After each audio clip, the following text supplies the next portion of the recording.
So, AJ Styles came out for a promo. Looking at the graphic on the screen behind him, I realized that Bound for Glory is this month. I thought it was November, which means the month of October is going to have 3 pay-per-views. All right, before we go any further, I typed TNA into the Urban Dictionary. TNA, or Total No Action Wrestling, is the worst promotion of all times. Most TNA fans are either blind or stupid. Also, their show, TNA Impact, gives away free tickets because they know if they charged, they'll have an empty arena every time. Not even their dumbass fans would pay for their shit.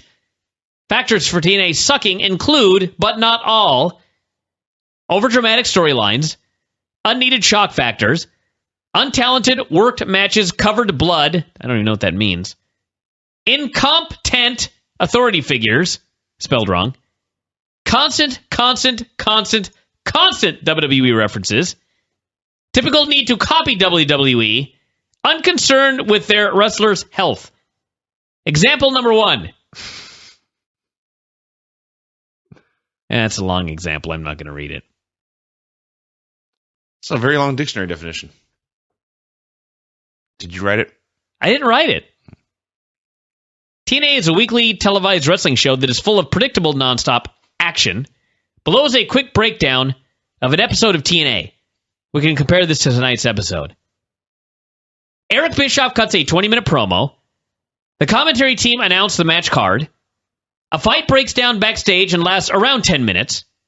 A knockout match is on but ends in about 4 minutes.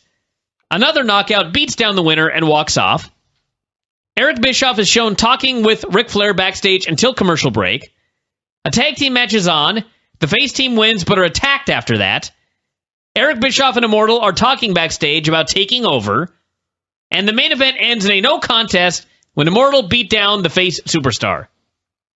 That does all sound frighteningly familiar. If not with this show, then just dozens of wasted nights watching Impact Wrestling. Well, let's go. AJ Styles came out for a promo. Talked about going through Bully Ray to get his title back when he was interrupted by Bully and Brooks' ass. AJ compared Bully Ray to Dixie because he used people and spat them out. Ray was cool with this, took it as a compliment. He was just as ruthless, as successful, and as she was. He vowed to send AJ home with no belt and no contract, just him and his miserable wife and kids. Then AJ broke the news that Ray had a match tonight, and he said, "Your opponent is going to kill you." It's a threat. Jesus Christ. And this led to AJ trying and failing to get the crowd to chant, "Joe is going to kill you" at Ray. He didn't try very hard. Well, no. He didn't want to chant it himself. He just said it twice, and nobody in the crowd took the hint. Then AJ confronted Dixie backstage. She said his contract was up. His only remaining obligation was the championship match at Bound for Glory.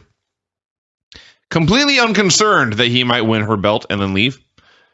Just asked security to have him taken out of the building, and he volunteered to leave on his own because he didn't want to be with her anymore. If they do the Montreal screw job for this fucking pay-per-view match, I don't know what I'm going to do. What would be worse, the complete ripoff of Montreal or the complete ripoff of CM Punk? Oh, Montreal for sure. Punk is at least within the last couple of years. That's true. I never even thought about this till just now. But you're right. He has one match left on his contract. So he is Bret Hart. If he wins the title, he can take the title to WWE. And so she will be forced to screw him out of the title. I can't handle this. I will not stand for this, everyone.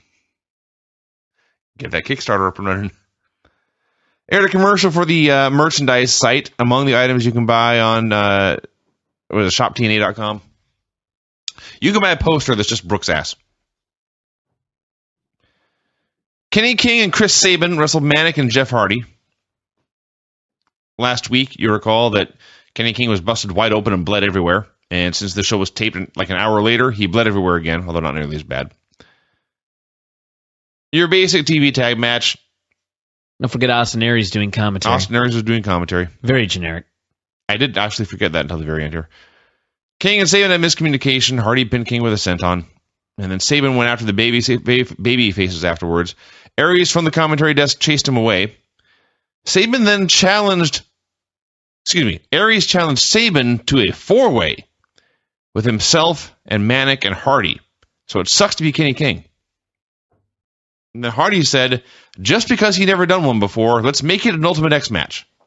So to recap, Austin Aries made a challenge. Jeff Hardy made the stipulation. Manic is the champion, and he had no say and said nothing. That's correct. Just wanted to make sure.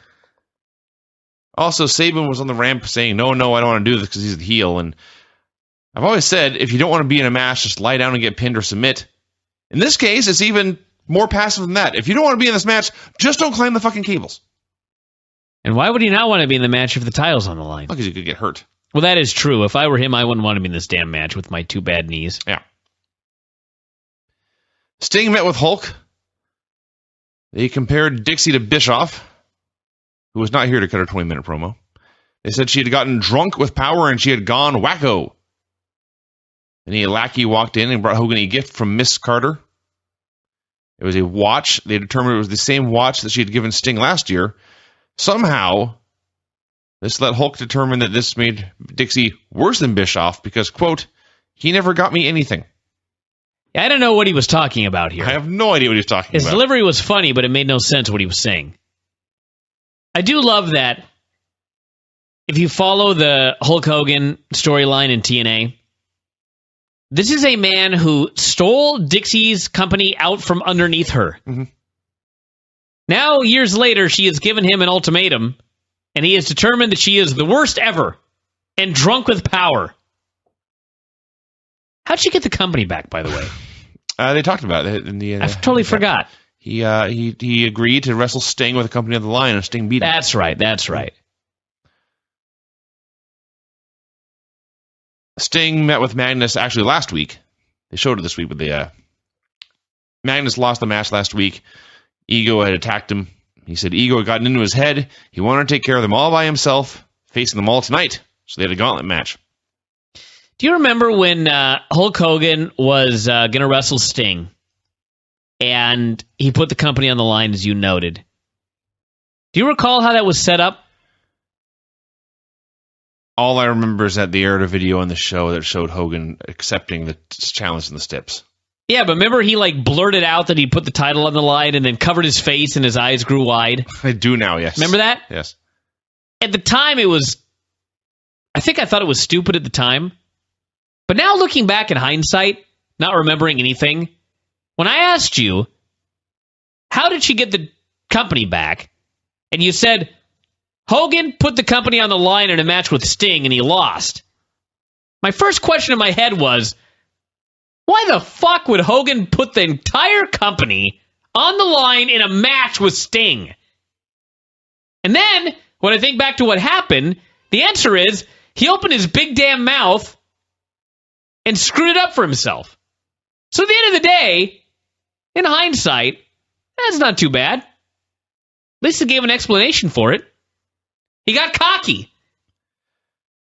Cocky and opened his big mouth. That was an amazing sidetrack. I was just thinking about it now, because I remember when he did it, and his eyes grew wide, and it was like he blurted it out, and at the time it felt like a wacky way to set up a giant stipulation. But when you really think about it, nothing else would have made sense. Why the hell would he ever put the company on the line? Unless he was just a complete idiot. He got cocky, opened his big mouth. So Magnus had his gauntlet match against Ego. Yeah. He wrestled Daniels and beat him. He wrestled Kazarian and beat him. And these were generic 3-minute TV matches. They were not big, epic victories to show him overcoming the odds. They were not dominant squashes where he laid these men out and was completely unstoppable. Nope. These were everything you see every week. He just did them twice. With no heat. With no heat. This little experiment failed.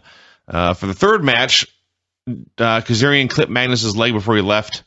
And so Rude worked the leg the whole time. They got a little bit of heat. It was better. And finally, Magnus went for his top rope elbow, but his leg hurt, so that caused him to delay the move. By the time he tried it, Rude rolled out of the way. And then Rude, who's going to be feuding with Kurt Angle, put out an ankle lock, and Magnus tapped out. So that led to Magnus throwing a tantrum at ringside, throwing furniture around.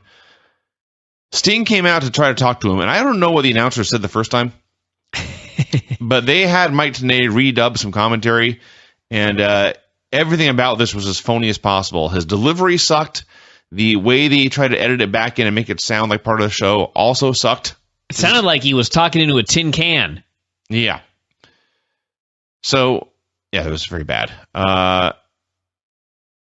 Magnus said, look, I know you and Angle and Joe, you all have confidence in me, but I'm just not getting it done. I can't win the big one. Sting said, you need one big match, like the one I had against Ric Flair. Magnus said, nobody's going to put me on the map like Flair did for you. And Sting said, I will. I'll fight you at Bound for Glory. Magnus accepted, so the match is on. So the gimmick is that Magnus can't beat anybody. So Sting's going to try and boost his confidence by beating him. Well, he's going to give him a big chance. He's got nothing to lose. The guy's flipping his lid, you know? I guess. What I thought was interesting about this is, if you watch MMA or UFC or Jiu-Jitsu or anything, you know that if you get stuck in something, you tap. Everybody taps. Everybody submits. But this is pro wrestling. And in pro wrestling, the babyfaces never quit. And so, when he first tapped out, I was like, you guys are such complete numbskulls. Why would you have this guy submit? But by the time the whole thing was done, it was fine. It played into the storyline. He did beat two guys. He tried really hard. A bad guy clipped his knee. He had a bum knee, and he was stuck in this hold. He couldn't get out, and he submitted, and it caused him to fall into a deep depression and lose his mind, which led to this whole thing.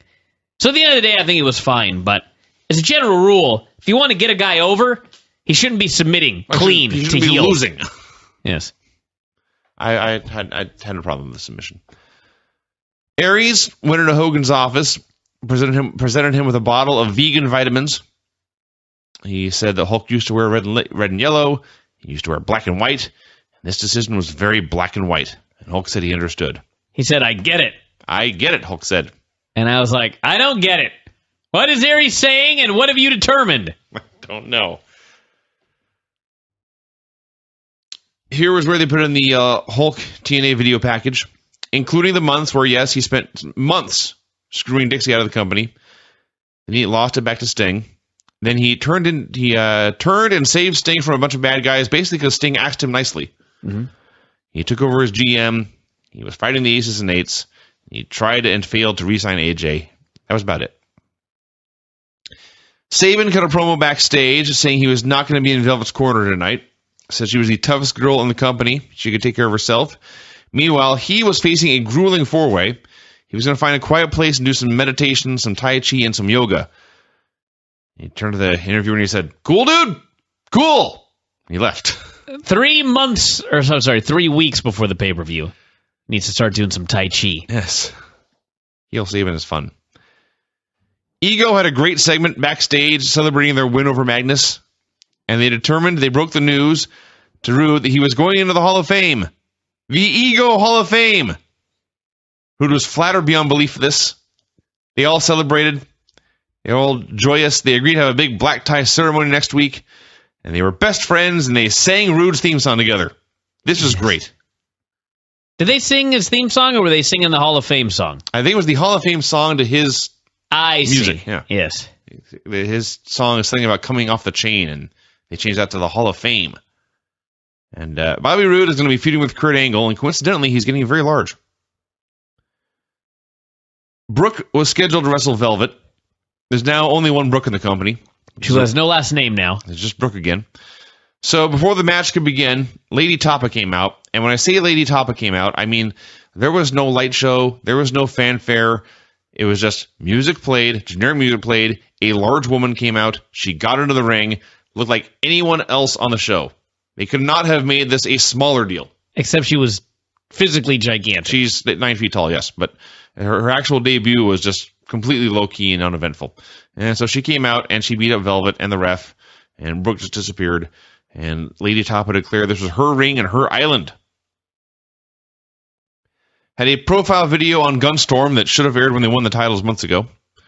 And Storm talked about what a tough opponent Gunner had always been and how he had been through combat and so nothing in the ring was going to scare him. And Gunner said Storm was the veteran and the tag team expert who was teaching him how to get things done. And Storm said he was the one who liked to party and Gunner was the one who kept him out of trouble. And this was good stuff. Kurt Angle Hall of Fame video. He won an Olympic medal and then showed up in TNA. He skipped everything in the middle. Yeah. Which, what are they going to do? You know what's amazing about Kurt Angle? A lot. Well, that is true. But, so Kurt Angle does the Olympics. And as was not mentioned in this video, Kurt Angle then went to WWE, where he had a stunning career, basically. However, he debuted there in, I guess it was 98? 9? Late 98. Somewhere in there? Late 98. And he was there from late 98 to 2006. So that would be 8 years. Right? Okay. He has now been in TNA from 2006 to 2013. So he has almost been at Impact Wrestling as long as he was in WWE. That is amazing to me. I actually knew it was close, and I actually thought he'd already passed that point. It's amazing to me. Yeah. He was not, well, in the grand scheme of things, he was not there that long. Main event time. Bully Ray versus Samoa Joe. Samoa Joe is wrestling in a shirt, or at least he was in this show, which is funny because he's no fatter than he's been. And in fact, at many times in his career, he's been much fatter than he is now, and he had no shirt then. So the ref got bumped, and Joe got the choke, and the World Heavyweight Champion tapped out, which really should have been a bigger deal, but it wasn't. Standing. Yep. He put on the choke as they were both standing up. Yep. So the ref was out, and Bully Ray got his hands on the chain, and he came up the top rope and clunked Joe with it, but by that time the ref had come to, and he disqualified Bully Ray, and that was the end. That was lame. So Ray went to pile drive Joe on the concrete when who should make the save coming through the crowd but AJ Styles. Tapped Ray, lead him out. Atlas Security came to get AJ, and AJ responded by running away. Yeah, keep in mind he'd been kicked out of the building earlier, or he voluntarily left. He was going to get kicked out. And then he came back here in the crowd, ran in, then runs back into the crowd, and is mobbed by fans. There was 8 to 12 of them. They were very excited. But those 8 to 12 were very, very, very excited. This came off like he was a big fucking deal. And then it was main event promo time. Dixie came out, said she was the woman who could take Hulk Hogan's career to another level. Just think about that line. She's right. It's just the opposite direction of what you would think. I'm going to take you to a new level of irrelevance, Hulk. I had not interpreted it that way. She wanted to know if Hulk would, quote, take a ride on the Dixie train. That was actually a great line. Crowd was chanting for Dixie train. Hogan did the stroking his mustache and appearing to think about this Dixie train ride thing. He said it was an amazing offer, but it was an amazing offer for somebody else because he was quitting. Yeah. He started to walk away, and Dixie tried to block his exit. He started walking anyway, and she hugged his leg, and Hulk, with his bad hip, dragged her up the ramp a bit and thought, this is a bad idea. He turned to her and said, Dixie, let go. And she let go, and he walked away, and he walked out of the company. This was literally exactly like a little kid when they hug your leg and they won't let go, and they make you drag them across the floor. Mm-hmm. This is what Dixie was doing with Hulk. And at the end, Dixie was screaming about how you can't quit, you're fired, and then the show ended. I got to talk here about why I, at the beginning of the show, said that I think that when this was taped, he was really leaving and they were not sure if he would ever be back. Now, when you watch this, you would think that there's no way, because why would they book this? Well, it's because Hogan has creative control. I think that if you watch this segment, it was so rushed. You know what I mean? Like, if this were an angle to bring him back, I feel like it would have been about 15 minutes long. Like they would have come out at 12 minutes to the top of the hour, and they would have talked and talked and talked and talked, done their dramatic angle, lots of crying, hugging the leg, that sort of thing. Instead, Hogan comes out. Today says that we are on the verge, he said, of one of the most important decisions ever. So Dixie does her little heel promo, kisses his ass. He comes out. She says the line about taking a ride on the Dixie train. Some Dixie train chants. He says a quick blurb. He quits. Starts to leave. She grabs his leg. He says, let go. He leaves. Show goes off the air. I feel like this probably went a lot longer live, and they just edited it as much as possible so that they were still abiding by his creative control to get all of his spots in, but tried to make it as quick and over with as possible. You know what I mean? Because it was so stupid.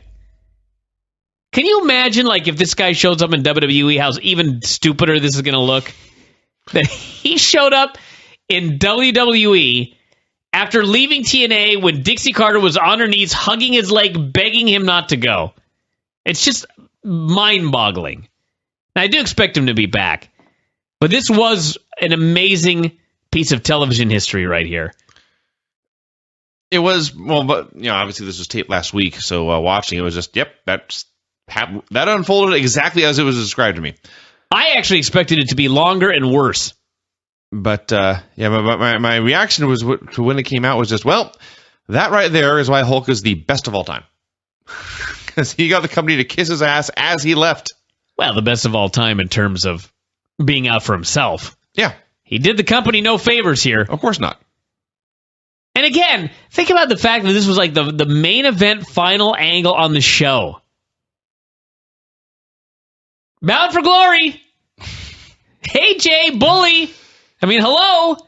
They took second fiddle to Hulk Hogan, perhaps legit, walking out of TNA never to be seen again. Yes.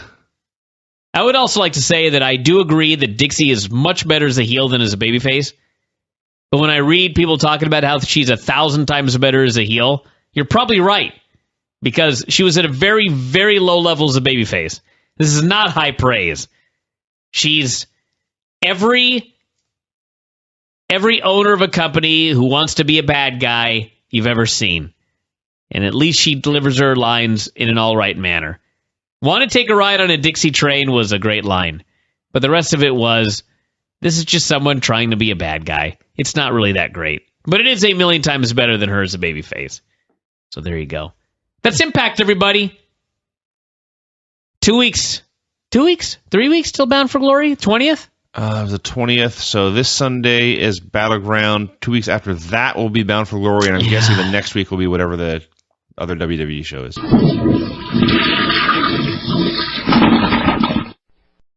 This was a pretty good show. On the whole, it was. And it was astonishing because there was nobody there. I mean, there was nobody there. Mm-hmm. But the nobody that was there was so into this show. Yeah. Like, it's the opposite of the Ring of Honor show we watched. If you'd have taken the, I'll just say 750 fans, maybe there were more, maybe there were less. But if you'd taken these 750 fans and multiplied it by 10, so like a smaller than average Raw crowd, it would have been the hottest crowd maybe in the history of wrestling. These people were so into Impact. Yeah. The few that were there. Mm-hmm. And apparently they were just as hot for hour 2, or show 2, which is taking place next week. We shall see. Yeah, on TV, I'd heard that they had tarped off the entire building. And I was looking for signs of empty seats or just no people being there. And other than there's like one shot where they couldn't help but get the left side of the stage, where you couldn't even see anything anyway, but I saw some empty rows there. But otherwise, it came off fine on TV. So, Dixie Carter came out for a promo. She did not name Hulk Hogan, but she mentioned, talked about him and how he had embarrassed her last week and we would never hear his name on Impact again.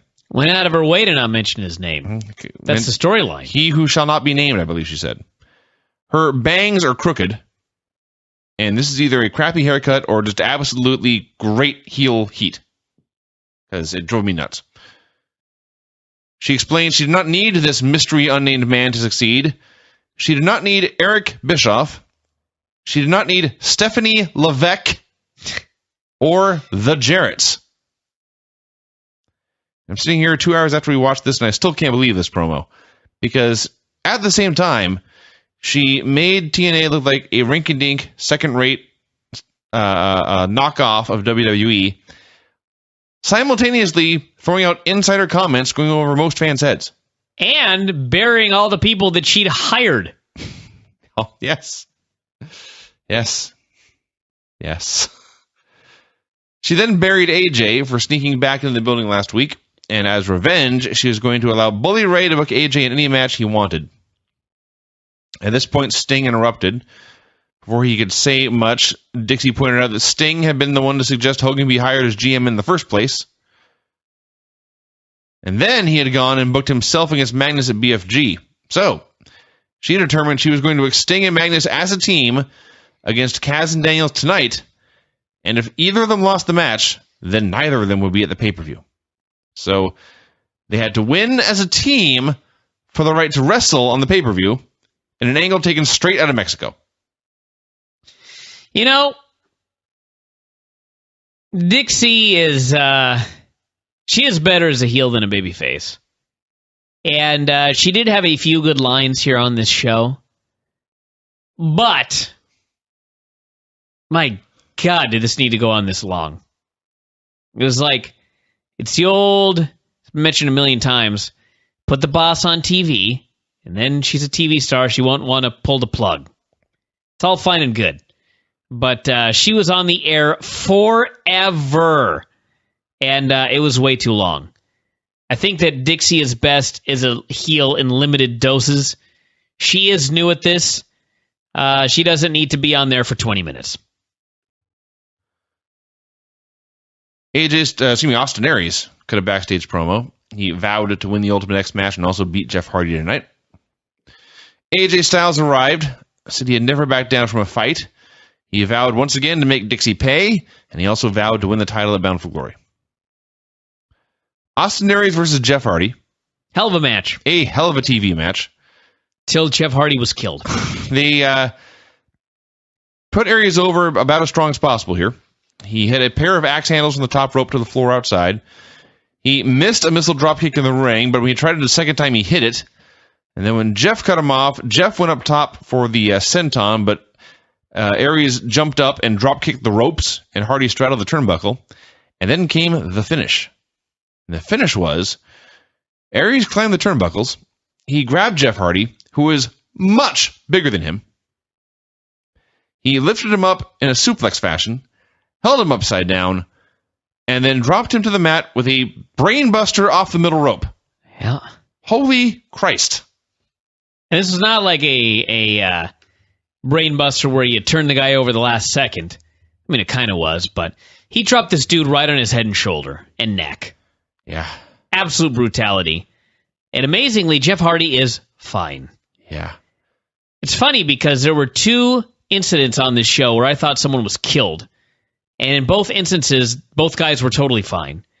And it's amazing because sometimes you'll hear a guy who's left TNA and or a girl, and they talk about, oh man, I got a major injury in this match. And it's like, I never knew this. I never heard about it. I never saw it happen.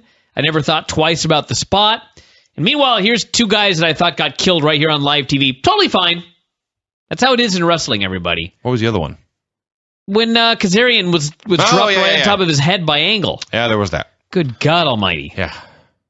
So yeah, this was an awesome match. So Aries wins clean, and then Samoa Joe comes out, and he puts both guys over, and then announces that he himself, Samoa Joe, would be the fifth guy in the Ultimate X match. Samoa Joe, Ultimate X. Climbing cables.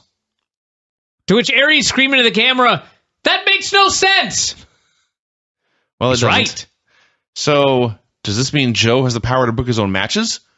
Does this mean Dixie Carter is a fan of Samoa Joe? Maybe Sting booked it. Can Sting do that? He booked a match with Magnus last week. How does Joe get in the match? He just finders keepers? Sure. The more the merrier in Ultimate X. Apparently. Then Joe said he would kill them. How are you going to do that? Scale the cables and fall on them? I hope his answer to that question is, I will sit back and let them fall off the cables and die. The bromans made fun of each other backstage for losing to Eric Young and ODB, and Jesse vowed to take care of their biggest problem. Eric Young and Joseph Park were shown in a minivan in the parking lot. They said they were going to leave and drive in this minivan from Orlando to San Diego for Bound for Glory. They drove about 50 feet and slammed on the brakes, and then Eric Young remembered that ODB had a match tonight and he couldn't leave yet. Apparently they're going to stop at a lot of sites along the way. This has potential. This could be great stuff. So the match was, in fact, ODB versus Jesse Goddard. She slapped him a lot. She rubbed his face in her enormous fake breasts, which caused him pain. Then she did the same to Robbie E., and it caused him pain. And then she did the same to her husband Eric, and it caused him pleasure. Hurt so good. I suppose it does. So EY and Robbie E. brawled to the back, and it was down to Jesse and ODB, and then Lady Tapa arrived. ODB took some hits off her flask and stood her ground. Jesse disappeared, and Tapa attacked, laid her out, hit a fireman's carry stunner, and held up the belt. So is this match Bound for Glory or not? I don't know. Because they did a number one contenders match, which did not involve Lady Tapa, who has now attacked numerous women and just beat up the champ. True. The remaining Aces and Eights members all yelled at each other backstage. Ray said there was so few of them left only due to Ken Anderson. And I presume this means that he's resigned. I don't know that. Any other company, I would say for sure, but it's TNA, so who the hell knows? He offered Nux and Garrett a chance to have the spotlight this week. He booked them both against AJ in a handicap match. I thought at the end of the show, when they were beating up AJ, that Bully was going to drag AJ to the ramp and give him a pile driver, and Mr. Anderson would run down and make the save. Yeah. Didn't happen. No. Magnus met with Sting. He said they had a lot to prove at Bound for Glory, called it the biggest show of the year. Magnus was wearing a Save the Tatas shirt. Sting gave this speech about Bound for Glory. So goddamn funny. I couldn't even write it down. It was a speech that Vince McMahon Jr. wrote about WrestleMania, I think. And Sting just changed the words to Bound for Glory. It was so preposterous. Yeah, he made it a much bigger deal than it This is where legends are made. Legacies are created. Men become... I'm like, it's Bound for Glory! It's their November show, except it's October this year. The cameraman tried to go into Ego's locker room. Actually, it's October every year. Was it October every year? Because it used to be November. Cameraman tried to go into Ego's locker room, but Kaz and Daniels refused to let them in. This was goofy comedy, and it was fantastic goofy comedy. So I was thinking I'd already gotten my fill of wacky comedy, and then they came out for the next segment. Ego Hall of Fame induction. Ego Hall of Fame induction. I didn't recognize this at first, but Kaz and Daniels came out wearing these suits from Dumb and Dumber. One was powder blue, one was Dayglow orange. They were both full suits, complete with top hat and cane. And they came out looking fly. Just looking fly. You know, by the time this thing was over, I realized it actually wouldn't work. But when it first started, I was like, they've got to all induct each other. Yeah. Over the next month. Yes. One by one, they come out and they do the Ego Hall of Fame for each of these separate guys. Maybe they can do it at the end, but I think that the way that it was booked and the way that they worked an angle and the way they set up the match, this was best as a one-off. It was pretty damn good. Maybe they can do the other two inductions later. So, they said since the Baseball of Fame had failed to induct Jose Canseco, the Rock and Roll Hall of Fame had failed to induct Judas Priest, and the TNA Hall of Fame had failed to induct Bad Influence, they were starting their own Hall of Fame, the Ego Hall of Fame, and inducting the man who once got busy in a Tim Hortons bathroom, Bobby Roode. Roode came out. They had a giant wooden throne for him to sit in. I believe that, by the way. Stranger things have happened. They had a nearly life-size portrait of him. They showed a Bobby Roode highlight reel that showed clips of the women all talking about how he was so sexy and the men all talking about how he was the best of all time. And the gimmick was every time they mentioned his name, it was badly edited to say Bobby Roode. So they were talking about somebody else, obviously. Roode was moved to tears by this video. I only wish that Kazarian actually put this video together on his own. I think it's entirely possible. So Daniels called him a true Hall of Famer, not like Sting. He presented Roode to into the Hall of Fame. Roode stood, embraced them both, thanked them for all he had done for himself and for Ego, and then he thanked himself. Yes. He said he, not Kurt Angle, was the one deserving of Hall of Fame induction. He had been the longest reigning champion in company history, main eventing all over the world, and what had Angle done lately? And before he could answer his own question, Angle appeared. He came up on stage, tore off his shirt, which gigantic. Quite the ordeal, tearing off the shirt. He's so big he couldn't get his own shirt off. Yep. Stepped in the ring and cut a promo. The heels very briefly let him speak, and then they attacked him one at a time. And Daniels ate a belly-to-belly suplex. Kaz ate a German suplex. That was where he landed on his neck. And then Angle went to put the ankle lock on Roode, but Roode escaped, and Angle challenged Roode to a match at Bound for Glory. This was an excellent segment. It was awesome, but my God, Kurt Angle was the size that he was in like the early 2000s in WWE. Absolutely gigantic. Here in his mid-40s. And then he nearly killed poor Kazarian. He took him straight up and straight back down on top of his head. Oh, my God. Taz even mentioned Angle's size and said, well, when you're off the road, you can get big real quick. So he said. Something very close to that. You know, you're off recovering. You're not on the road. Yeah. Watch that diet, train. Jesus. So they went to commercial. When they came back, Roode cut an angry promo backstage. He was outraged that Angle had ruined his big night. He vowed that Angle was going to get it at Bound for Glory. I suspect this will be the best match on the show. And I'm very excited. Quite likely. You know, it could be. Really, from a wrestling point, the card looks totally good. Out of the three matches I can think of. Velvet Sky versus Brooke. The winner here would face ODB and Gail Kim in a three-way at the pay-per-view for title match. So there's a match I forgot. Chris Sabin came out with Velvet this week. He's the best heel I ever saw. So Velvet, for as long as she's been in this company, 5 years or whatever it is, she has had an entrance where she bends over through the ropes. She then insists the cameraman shoot her ass as she wiggles her ass against the ropes and then gets in the ring. So she does this pose. She steps to the ropes. She bends over. She arches her back. She points to her buttocks, and the cameraman moves back there. But then Sabin intervenes and throws his jacket over her ass. It took him 5 years.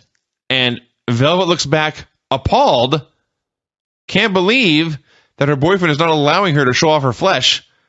And then she humps the ropes anyway. Yep. She just can't help herself. So Velvet's ribs were taped up because she got attacked by Lady Tapa last week. This match was shockingly decent. I suppose. Think about this. Brooke against Valhalla? Brooke is, from what we've seen, pretty much fine. Velvet has had many matches worse than this. I will acknowledge that. So Brooke tore the tape off. Velvet made a terrible comeback, I noted. Yeah, but she's had many matches worse. This was not bad. She's had many low standards, I know. Then Sabin distracted Velvet, apparently trying to give her advice, and Brooke rolled her up for the win. And if I don't ever see that finish again in any company, that would be fine with me.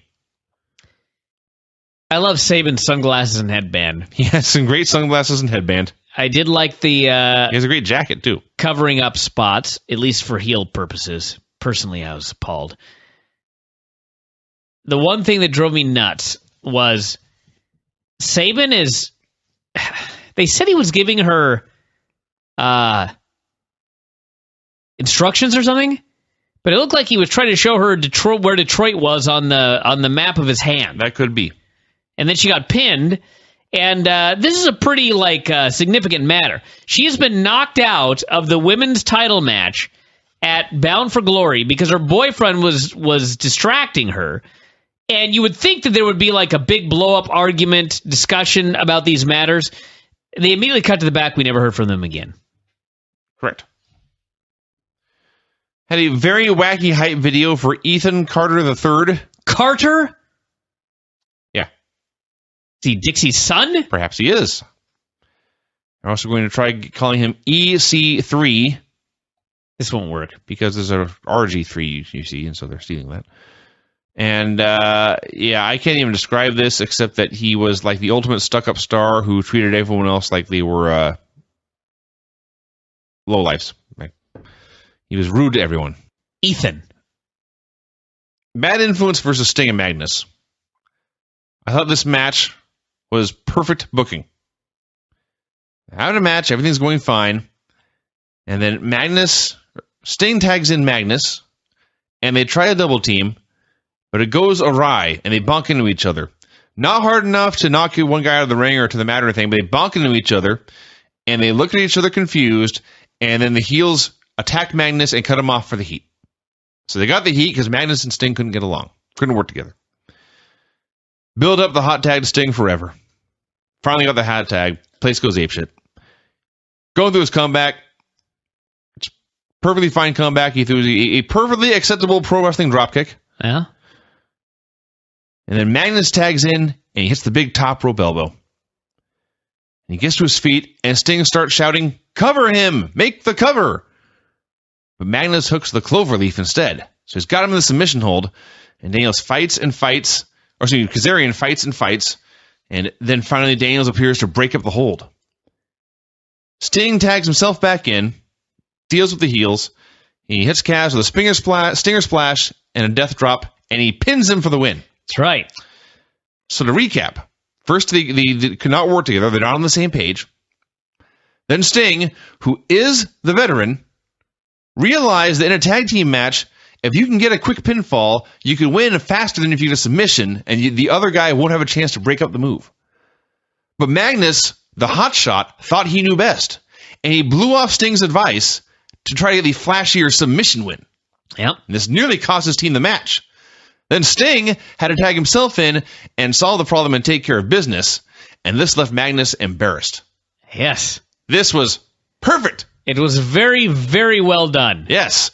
And they had tension afterwards, but they did not fight. They did not shove each other, did not come to blows. Magnus was just a little embarrassed. He left on his own. Sting did the old Hall and Nash overhand point to him, and the crowd cheered, and that was it.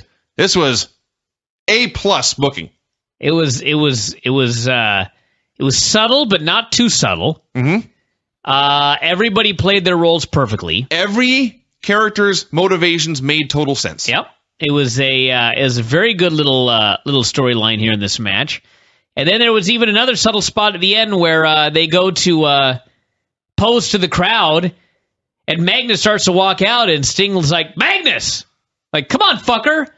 Be a professional and let's pose here." But he was just getting out of there. Mm-hmm. He was done. It was great. This was goddamn great. This was great. Dixie met with AJ backstage, trying to get rid of him forever, just offered him a giant check just to go away and go back to Georgia forever. And all I can think of is that's a hell of a way to make someone look like a star. I'm going to pay you a bunch of money to not be on my program. Yep. He tore up the check and refused and went back to the ring. That money could buy a lot, he said, but not me. Yeah. Main event was Nux and Garrett versus AJ Styles. Oh, Garrett. How many people? There used to be 8 people at Aces and Eights. Mm-hmm. And one by one, they have vanished because of cost cutting. And I know why he's still there, but it's still ridiculous. Yeah. Nothing against Garrett. I mean, if every guy who has been fired from Aces and Eights, except for maybe Wes, is better than him. He has potential. He's got a good look, but he's so green. He can't keep up with AJ. He fucked up so much stuff. You never see AJ Styles in a match where there are botched spots, but there were at least 2 in this match. I counted 3. 3. It's live he's not at this level. And he's still employed while they got rid of... I remember when Doc was signed. And I heard from people in TNA, my God, Doc is so great. You know, WWE totally dropped the ball on Doc. Doc is awesome. What a great worker. He's got everything a person would want in a pro wrestler. Where's Doc now? Gone. And I'm watching Eric Bischoff's son botch spots in an AJ Styles match. Pretty infuriating, actually, when you think about it. If anyone else can find me an AJ Styles match with more screw-ups than this, please let me know. So, eventually, Garrett held AJ's arms. Nux went to hit AJ. AJ moved. Nux hit Garrett. And then AJ hit Garrett with what was supposed to be a small package, but it didn't quite work. I'm kind of counting that as one of the botches. And then Garrett had to pretend he could not reach the ropes because it was the finish. And so AJ pinned him and won. And then the Aces and Eights all beat him up, including Bully Ray, who actually called off the other guys, and he whipped AJ with his chain repeatedly. And AJ fought to his feet only to take a backdrop over the top rope to the ramp. Yeah. I do not recommend doing this. I don't know what the point was. And then Ray finally laid over AJ and berated him, perhaps telling him, don't take stupid bumps on the ramp for no reason. And that was the end of the show. It was a really good show. The tag match was just pro wrestling excellence.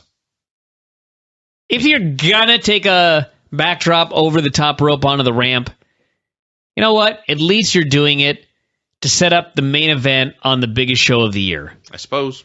Unfortunately, it's TNA and it's bound for glory, yes. So I still wouldn't take that backdrop over the top rope onto the ramp. But it's better than doing it on a random show for no good reason. It's a good show. Austin and Jeff Hardy was very good. The ego angle was awesome. The Sting tag match was fun. This was a very, very good episode of Impact. And there was a lot of ass. I sound like a pig on this show. But that Brooke and Velvet match. Women are in shape.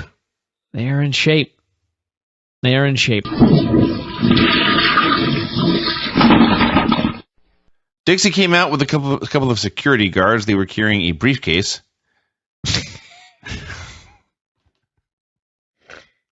Well, that's a record.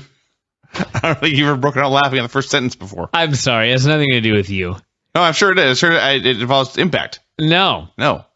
I've got a buddy who is going to compete in a couple of weeks at a competition, and he needs to lose 2 pounds. In a couple of weeks? In a couple of weeks. And he's asked me for help. And I said, well, listen, why don't you send me what you eat in a day, and I will look it over, and we'll start with one change at a time. For example, if you eat an entire box of macaroni, maybe we'll turn that into a chicken breast. And we'll monitor it over the next 3 days, and then we'll make some more changes. And he goes, all right, I'll send you tonight what I ate today. So I swear to God, the first line of his diet, of what he ate today, says, and I quote, didn't eat breakfast, 6 cups of coffee. That bad? Wow. That's when he woke up. He did not eat breakfast, and then he drank 6 cups of coffee. Let's go over the rest of it. What else did you eat? For lunch, 1 lemonade. Okay, first change. Eat solid food. Well, there's more. All right. Chicken and beef teriyaki, white rice, cabbage, and 3 fried pot stickers. Okay.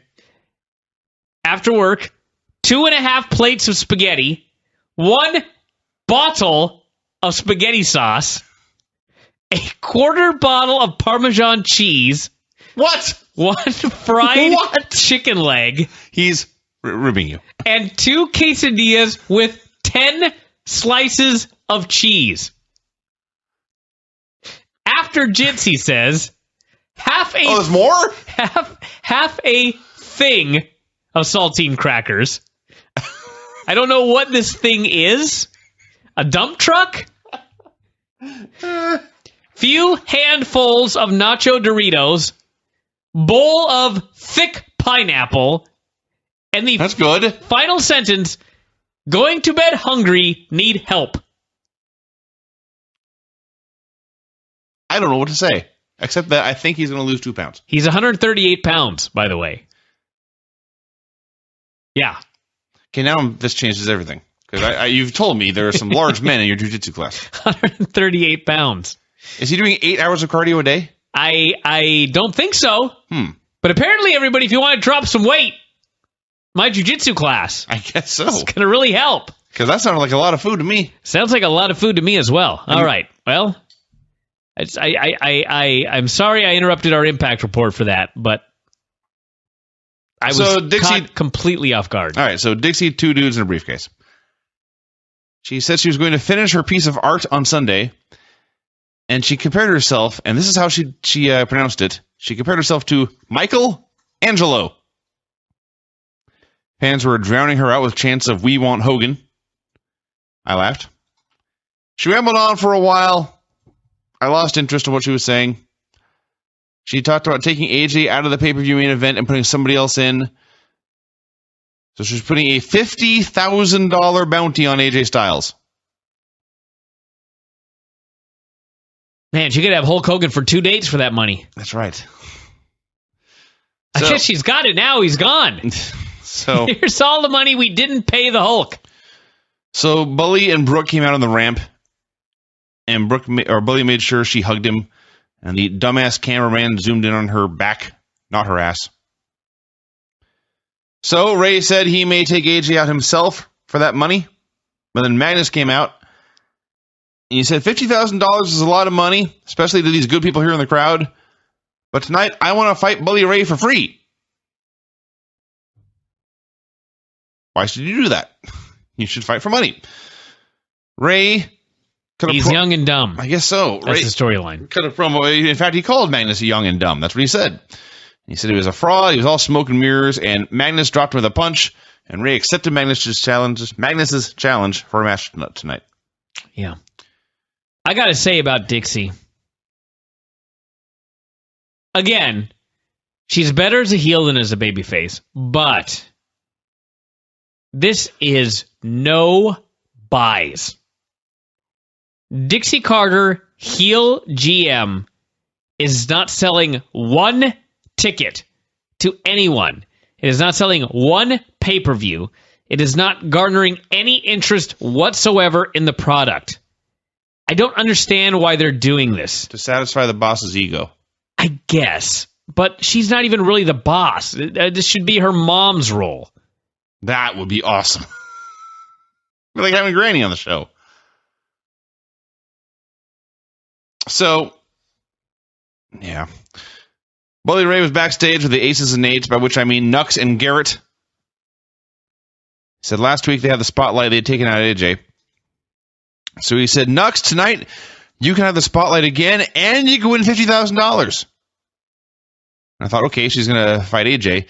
Then Ray said, you have a match with one half of the tag team champions. And at that point, I was just bewildered. So the $50,000 was, in fact, a bounty on AJ. But at this point, I didn't know if it was just a bounty on anyone, or a bounty on the champs, or just a best fight bonus. I had no idea what was going on at this point. Well, I'm thinking he was talking a couple of different things. Go take out AJ, get the $50,000. And if they needed him, he'd be there. Right. So that never happened, by the way. I guess kind of it did. No, they went to get him. But then he walked away and they just moved on with their lives. They didn't That try. is exactly what happened. They did not try very hard. No, not at all. We had a four-way. Chris Daniels versus Hernandez versus Robbie E versus Eric Young. The winner of this and his partner will get to be the last team in the gauntlet at the pay-per-view. They worked this essentially like a tag match, with Daniels and Robbie taking turns working over Hernandez. Then Young got effectively the hot tag, ran wild for a bit, but they cut him off. And then finally they started going for pins and fighting with each other over who'd actually get to win.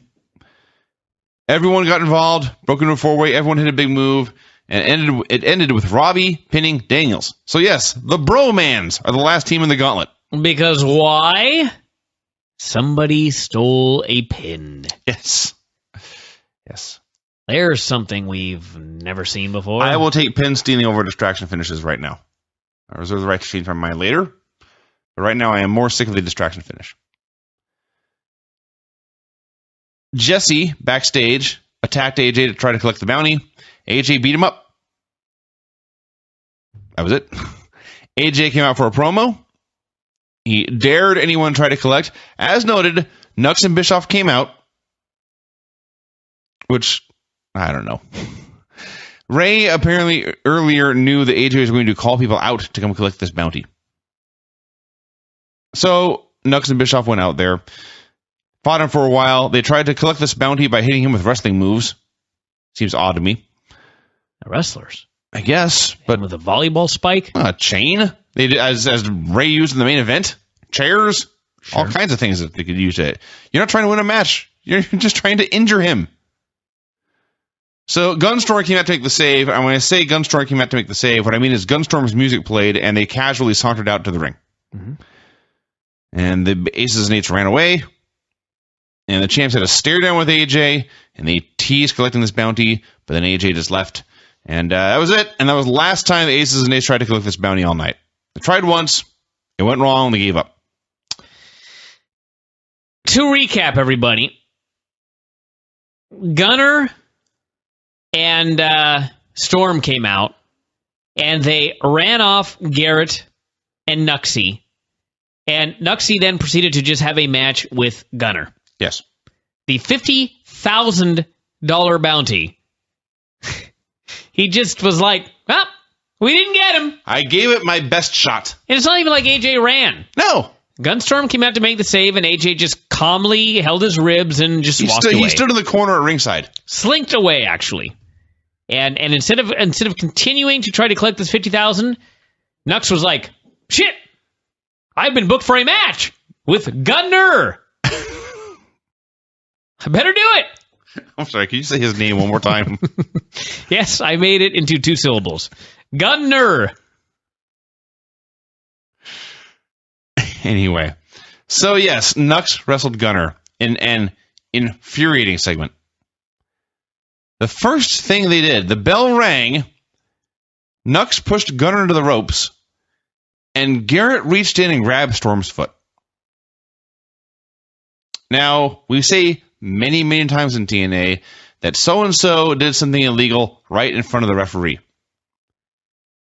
Never has anyone done something so badly right in front of the referee. Usually when it happens, the ref will, too late, but he will realize what's going on and turn his back or tie his shoe or something. This was so blatant that the referee could do nothing but lean over and say, hey, knock it off. Yes. So, this flagrant outside interference. What did it lead to? 15 seconds later, Gunner was on offense again. This was a pile of bullshit. Then, they had a bad match. They did not work together at all. They were on different pages throughout. Timing was off on everything. There was one point where I think Nux missed a leg drop, but I'm really not sure. It was very hard to tell what was supposed to happen there. So then Nux is winning on him. Storm has spat beer in Garrett's face. And I guess that meant Garrett couldn't fight anymore. So Nux, while on offense, turns up the ramp and cries out for Bully Ray. I guess he wanted Ray to come down and help him get disqualified. I just wanted help. Because apparently the ref ain't disqualifying anybody based on... That's a good point. Perhaps this is a no DQ match and I missed it. Bully Ray never showed. Nux turned around. Gunner pinned him with a spear. This segment was dumb, dumb, and bad. Dumb, dumb, and bad. That's what my notes read here. All right.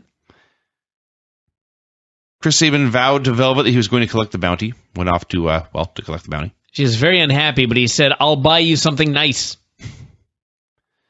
Nux and Garrett were bitching backstage about Bully's failure to appear and said maybe they wouldn't be there the next time he needed help. This faction must end.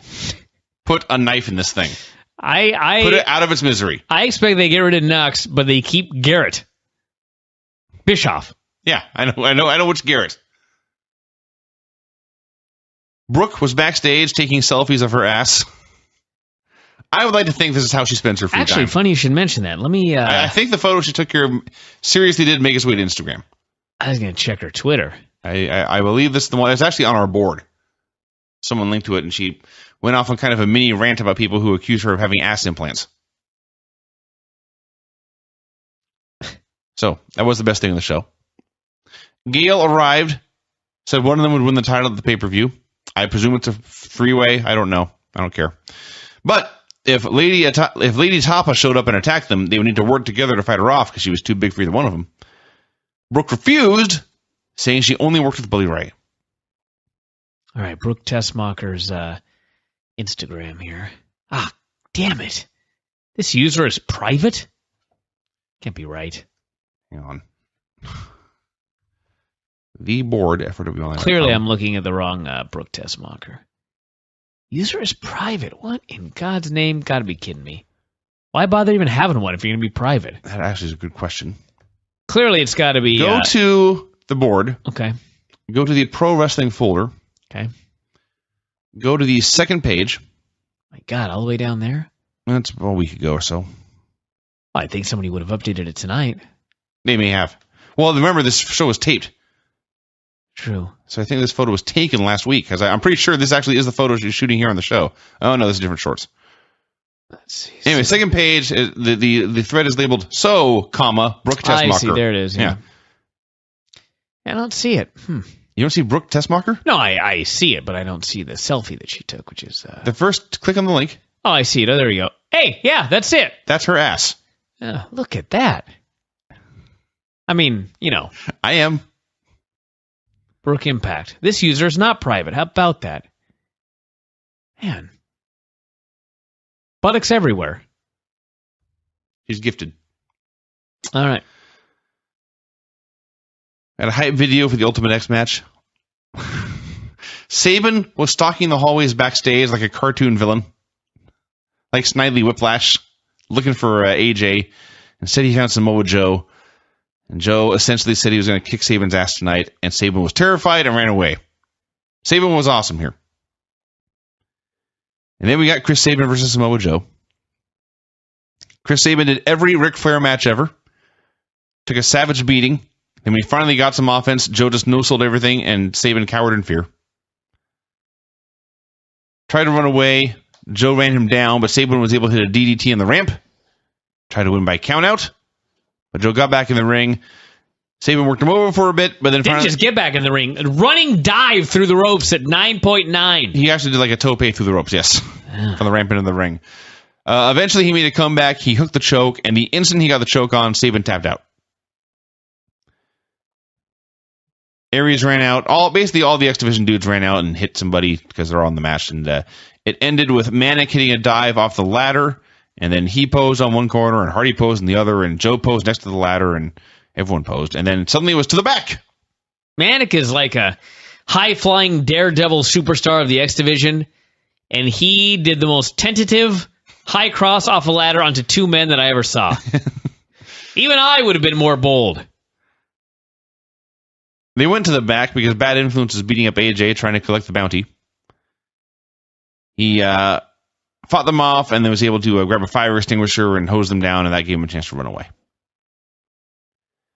Ethan Carter was doing a photo shoot backstage, and he said he was going to make Aunt D proud at Bound for Glory. So yes, he's Dixie's nephew. I've got a question. So, correct me if I'm wrong on any of this. Dixie has offered a $50,000 bounty for AJ Styles to be taken out so he can't win the title on Sunday, correct? Yes. So, the end of the show was a contract signing for the match on Sunday, yes. Correct? Yeah.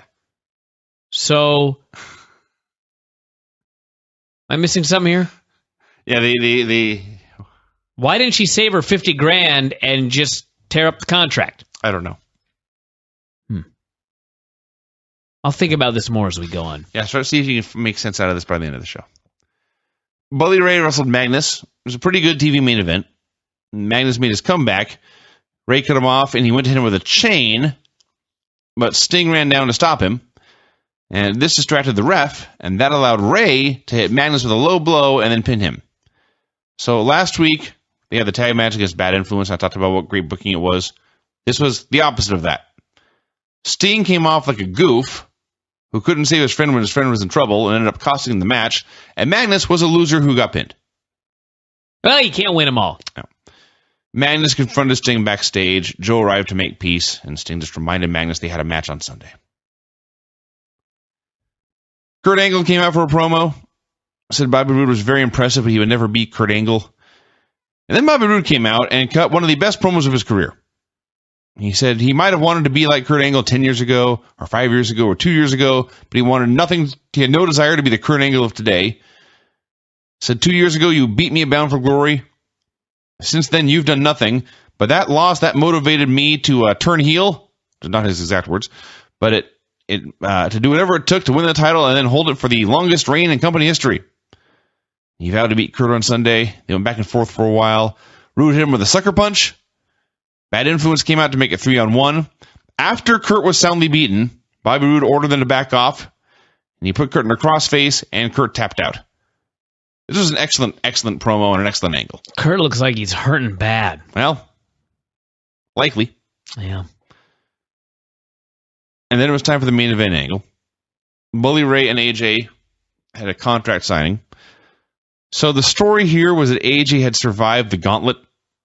He got through the night without anyone killing him for $50,000. You know, I've seen some really good bounty angles in the past. Most of them unfold over a greater time frame than 2 hours. So, no one got the $50,000. And Dixie, I guess, had no choice, but to give AJ a title match that he had not yet signed for.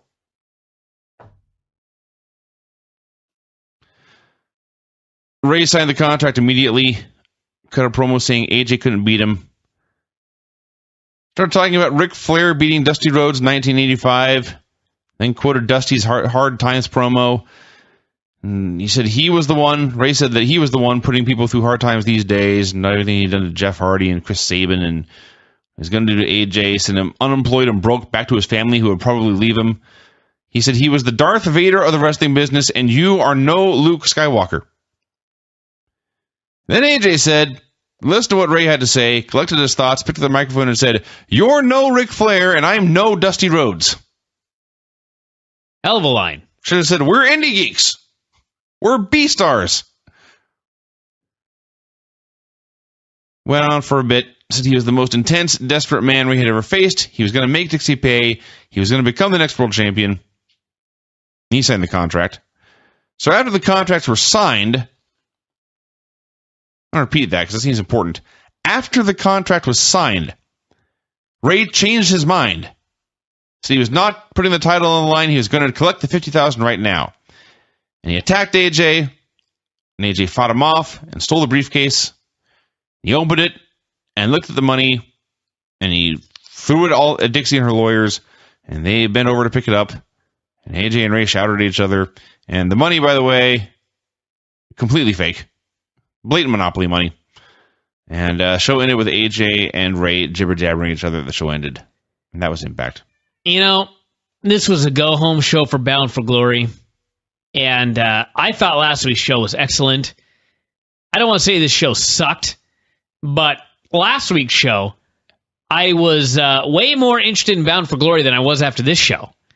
When this show was over, I had less interest than I did on yesterday. Short matches, angles were confusing. Why is there a bounty? Why is there a contract signing?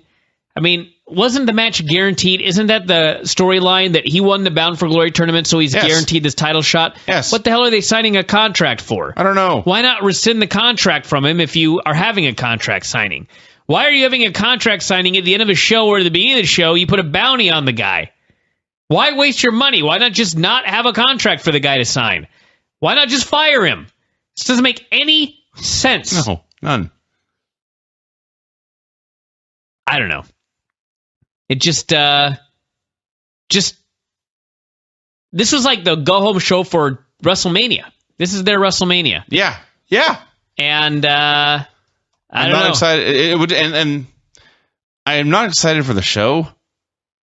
But I look at the card and think that should be good. That should be good. It should, that should be good. Matches. That should be good. But I don't see. But their build for it has sucked. No, I don't see anyone like. I was excited for Magnus and Sting last week. Not excited this week. No. I was excited for. By excited, I mean like, okay, this is going to be fun. Not like I'm going to have a big party and invite all my friends over. Because in fact, no one's coming over to watch this show because I won't be around. I'll be elsewhere. But I'm still going to watch the pay-per-view by myself. But now, boy, it's going to be a long... Well, I shouldn't say that. Like I said, show should be good. But they really dropped the ball here on this go-home show. And there was something else I was going to say about the main event angle, but I completely forget. Just nonsensical. Oh, I know what it was. They really... I don't know what in the hell happened. It's a taped show. I guess they just figured we can't send Bully Ray out again. But his big line about how I'm not defending the title, I've changed my mind. Like, I understood it, but I got emails from people. I got texts from people. Everybody was confused. Like, wait, so there's not a title match on Sunday now? Because that's what he said. After they signed the contract, he said, I changed my mind. Hold on, Dixie. I'm not defending my title on Sunday. And the crowd goes quiet. And then he announced, I'm going to cash in and win the bounty. And then he goes after AJ, and there was a little schmaz. And like, I think they both knew that Bully had screwed up his line, or he delivered the line wrong, because they're both yelling at each other, I'm going to take your title. No, you won't take my title. Yes, I will take your title. They were yelling it as the show went off the air to try to hammer that home. But that line right there, badly delivered, and they really should have done some sort of retake, because it, in fact, did confuse a lot of people on the last show before the pay-per-view, where that's your main event. So, on the bright side, it looked better than the Rampage special that followed. That!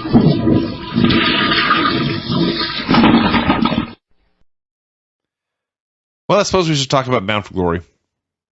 Oh, man. Between Bound for Glory and Raw... What a weekend. I was fine with Bound for Glory until the main event. I was fine for Bound for Glory. Actually, you know what? The main event I thought was one of the best things on the show. It was the announcement the next day that AJ's going to wrestle on Thursday that sent me over the edge. Although, we still don't know if he's actually going to wrestle. I don't care. They could do what they should do, which is he refuses to show up. And he says, you can't make me work. I don't have a contract. That's what he said. He said he was going to make her beg and pay. Well, anyway. The show opened with the... first, they showed an AJ Styles video, and they showed his loss to James Storm that meant he could not contend for a title for a year. That was really, really not emphasized enough in the past month or so leading up to this. You don't say. Yeah. Ultimate X match. Remember when you said he was going to make her pay? Mm-hmm. Somebody on Twitter tried to explain to me that didn't mean that he was going to hold her up for money. It meant he was going to make her pay for what she'd done. Okay, by how? I was like, are you really defending TNA to that level that you refuse to accept that when he said, I'm going to make you pay, that means I'm not coming back until you give me more money? He took his thumb and his first two fingers and he rubbed them together in the universal sign of money. He's holding her up for money. He wants to be paid more to return. Let's just keep that in mind. Manic versus Jeff Hardy versus Chris Sabin versus Austin Aries versus Samoa Joe in an Ultimate X match. So the whole gimmick of this match is there's cables you got to climb to get to the X, so you don't need a ladder. So Jeff Hardy brought a ladder into the ring. Yeah, ladder. Just can't stop myself, I guess. Well, they needed some way for Joe to almost get the belt. I guess so. Because he wasn't climbing them cables. I guess so. So this was... I mean, it was good, but I've seen a lot of Ultimate X matches. It was the least scary Ultimate X match for sure. Everyone had a chance to show off their moves. Everyone had a chance to look good. And the finish was... I've actually kind of forgotten, so bear with me as I reread this. Sabin rolled outside, and he begged Velvet to interfere. Ordered her to interfere, in fact. And he pushed her into the ring. Hardy, who was about to climb the ladder, he saw this and he was confused. So he had his back to the ladder dealing with Velvet, and Sabin then stuck up behind him and climbed the ladder and grabbed the belt. And Hardy saw this and ran up there for one more last struggle, and Sabin clonked him with the belt and then fell down with it in his arms to win. Yep. So there you go. They showed great moments in AJ Styles' history throughout the show. The first was in 2002 at the Asylum in Tennessee. He beat Jerry Lynn with Ricky Steamboat as special ref to win the very first X Division title. And I wasn't sure what the best part of this was. It was either, as he celebrated, You can see in the background that Slick Johnson was posing for photos with fans. Or AJ's old Born and Raised in the USA theme song. Oh, that's right. That was terrible. That was a horrid song. Bad Influence came out for a promo. They had failed to qualify for the title match in the pre-show gauntlet thing. Kazarian said this was embarrassing to everyone involved. Daniel said they had beaten Chavo Hernandez, who I love how they call him Sean. By the way, while we're talking about this, I'm driving around in my car Saturday night. It's about midnight, and I tuned to the sports radio station. It's the overnight national show. And who's on the show but Chris Daniels and Frankie Kazarian? Yeah. Plugging this show. I know. I'm not surprised by Daniels. I guess I'm kind of surprised that Kazarian was there. But Daniels has got a publicist. I see. And I don't know why more wrestlers don't have publicists, because his publicist got him on 8,000 different radio shows, TV shows, etc., newspaper articles. I need to get this guy from my publicist. Yeah, they came off totally great. Talked about how great they were and how great everyone else in the company was, but they were better, and they said, if you get the pay-per-view, you're going to see us, and we're going to win. No, they did. They were wrong. But they finished, and it ended, and the host said, of course, did the old speech about how I used to watch it back in the days of Junkyard Dog and Jimmy Snuka. Sure. Yeah. Don't watch it anymore. Been 30 years. Anyway. So they came out and they cut this promo. They said Eric Young and Joe Park weren't even a real tag team.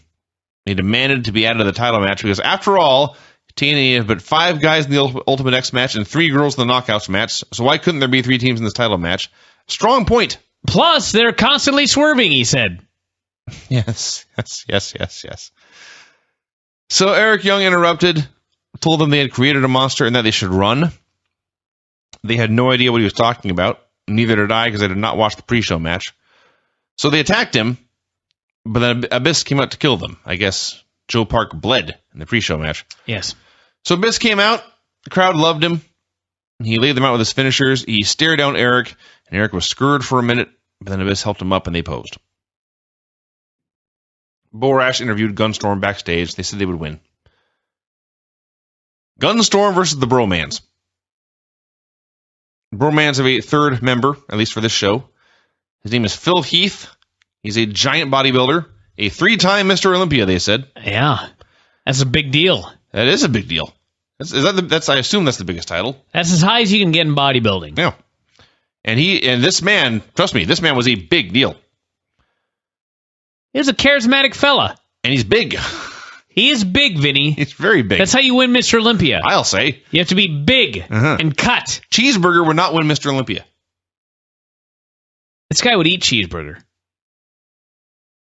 Guy's probably eating a lot of cheeseburgers. He's very big. So, Champs ran wild for a while. There was a point where the crowd was chanting spear for Gunner, which made me laugh because Ed tried to get that over many times and failed. It occurred to me during this that Jesse Goddard's is really good for his experience level. Like, really good. And I'm totally fine with him being a tag team wrestler and a tag team champion, in fact.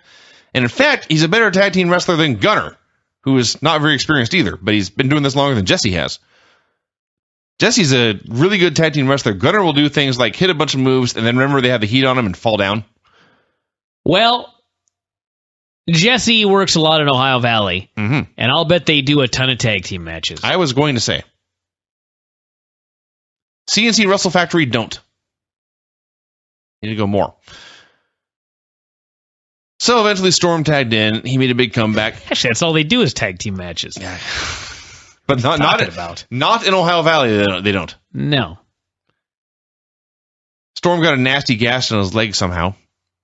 Needed a bunch of stitches, he tweeted out a photo. Robbie E kicked out of a top rope elbow that I think Jesse, after I said all those nice things about him, I think Jesse was supposed to break this up and forgot. Gunner managed to backbreaker Robbie E onto his head, which I did not know was possible. And the Storm was setting up for a super kick. Robbie threw a title belt into the ring. This distracted the ref and Storm. And then the Bromans hit Storm with a heart attack and pin him to win. I consider this a clean win. I do as well. There was no interference from a third party. No one got hit with any outside weapons. They just distracted the ref and then hit a move and won. Bodybuilder guy never interfered. Which begs the question why they had to distract the ref, because they did a double team for the finish right in front of the ref anyway. Well, to be honest, it was more to distract Storm. Storm was ready to hit the kick. I see. Yes. That makes sense. It was a very good basic tag match. They showed clips of Kurt Angle's Hall of Fame dinner with perhaps 100 people in a rinky-dink motel room somewhere. Samoa Joe and Magnus and Sting all said nice things about him. I'm sure they meant well, but God, this looked bad. Looked so bad. Then Borash was in the ring for Kurt's induction, and he brought out Sting. Sting put over Kurt for a minute, then brought Kurt out.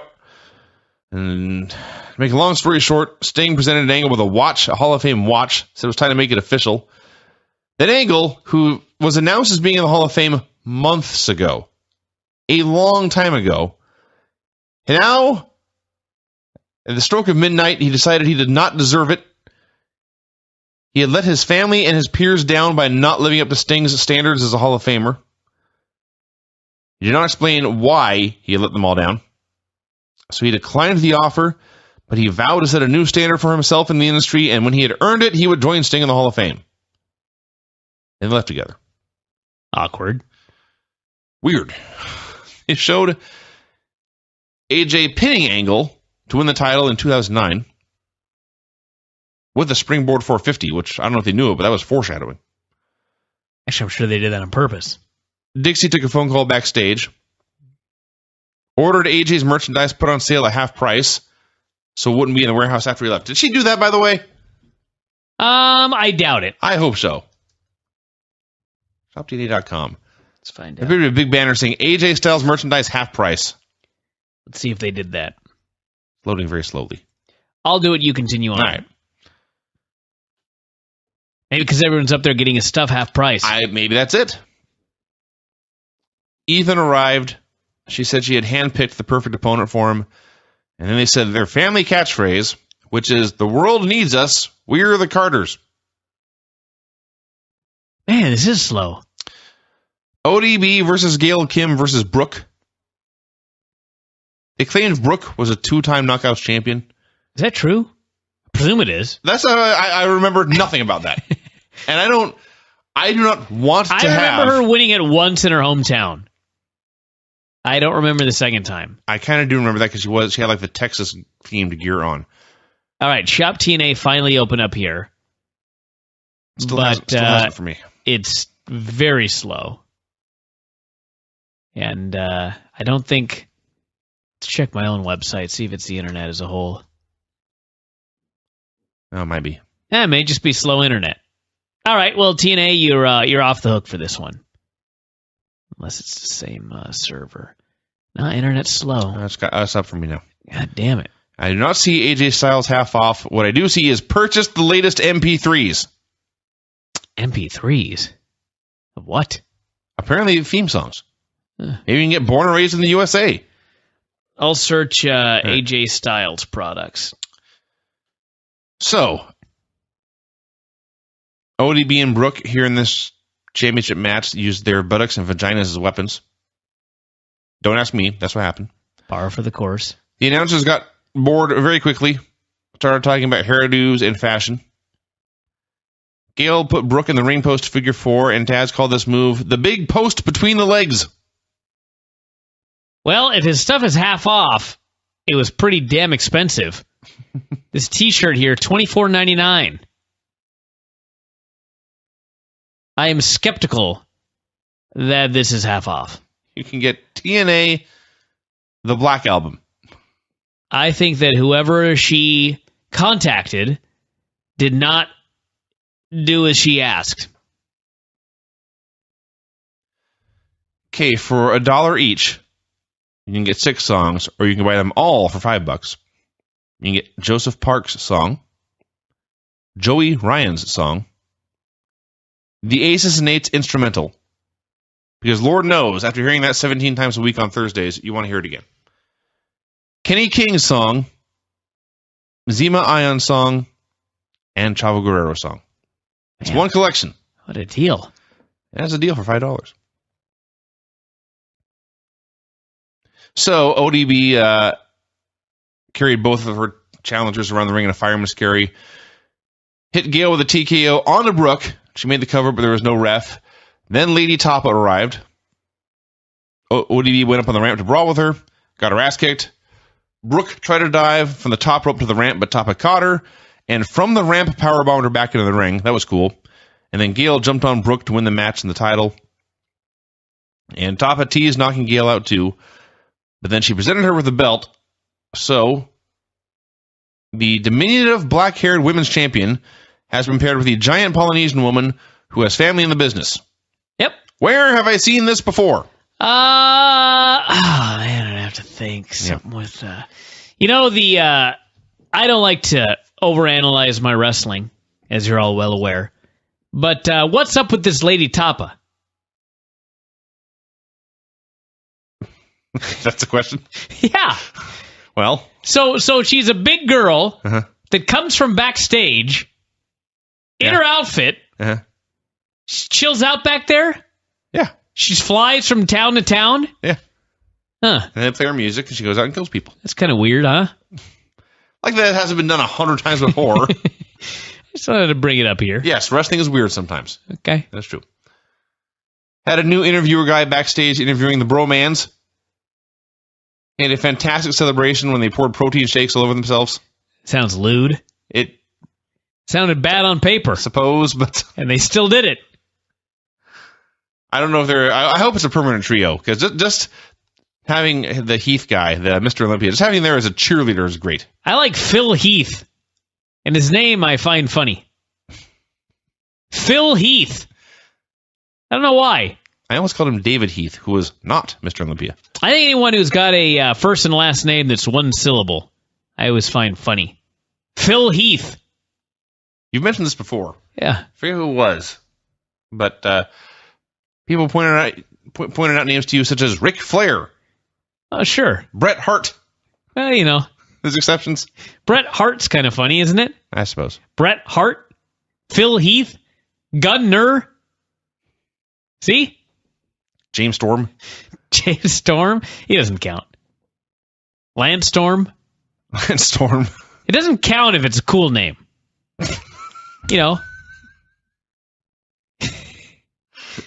Lance Storm and James Storm both have the word storm in them. Brian, you make us so wise. That's a cool name. But Phil Heath?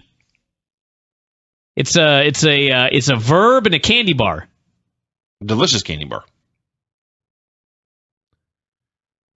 Borash interviewed Rude.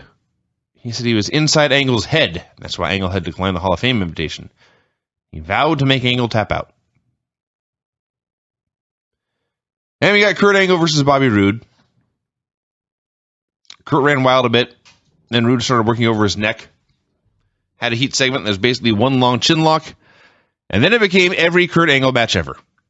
He threw a bunch of suplexes. He missed his moonsault. He went for his submission and got countered, and then Roode went for his submission and got countered. Went back to the suplexes. A bunch of ankle locks again. The ref started to... Kurt got the ankle lock, and the ref started to drop Roode's arm 3 times to see if he was passed out. But he lifted up the arm and then dropped it onto the rope. And that necessitated a break.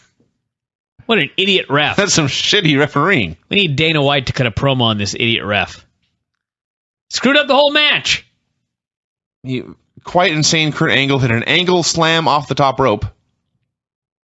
This led to a long double down. Kurt just lay there, arms and legs splayed, and Roode rolled over and covered him and got the win. Yeah. So Angle injured himself hitting a move. They brought out the back brace and the neck brace, and they were going to carry him out, but he refused. He waved them off, and he walked off backstage on his own. Storyline is it's time to hang him up, dude. It was the best match in the show. Kurt looked like he was racked in pain. That whole is match. True. That is Poor true. guy. It's impossible that he's not. Well, yeah. They showed AJ pitting Sting for the title in 2009. They showed him winning the title so many times, it kind of made it silly to think that he may just win it again here. He's done it a bunch of times before already. Bully Ray gave his gang a pep talk. We never saw any of them. We only saw him. But he implied that Devon and some of the other guys were back, although he never actually mentioned their names. Nor did anyone ever show up? Oh, we'll get to that. That's your TV tease. I suppose. Ethan Carter III versus the mystery opponent. Mystery opponent was an incredibly skinny geek, although not... I was very impressed by how skinny this man was on Sunday. Having just seen Cheeseburger, this guy was a Greek god.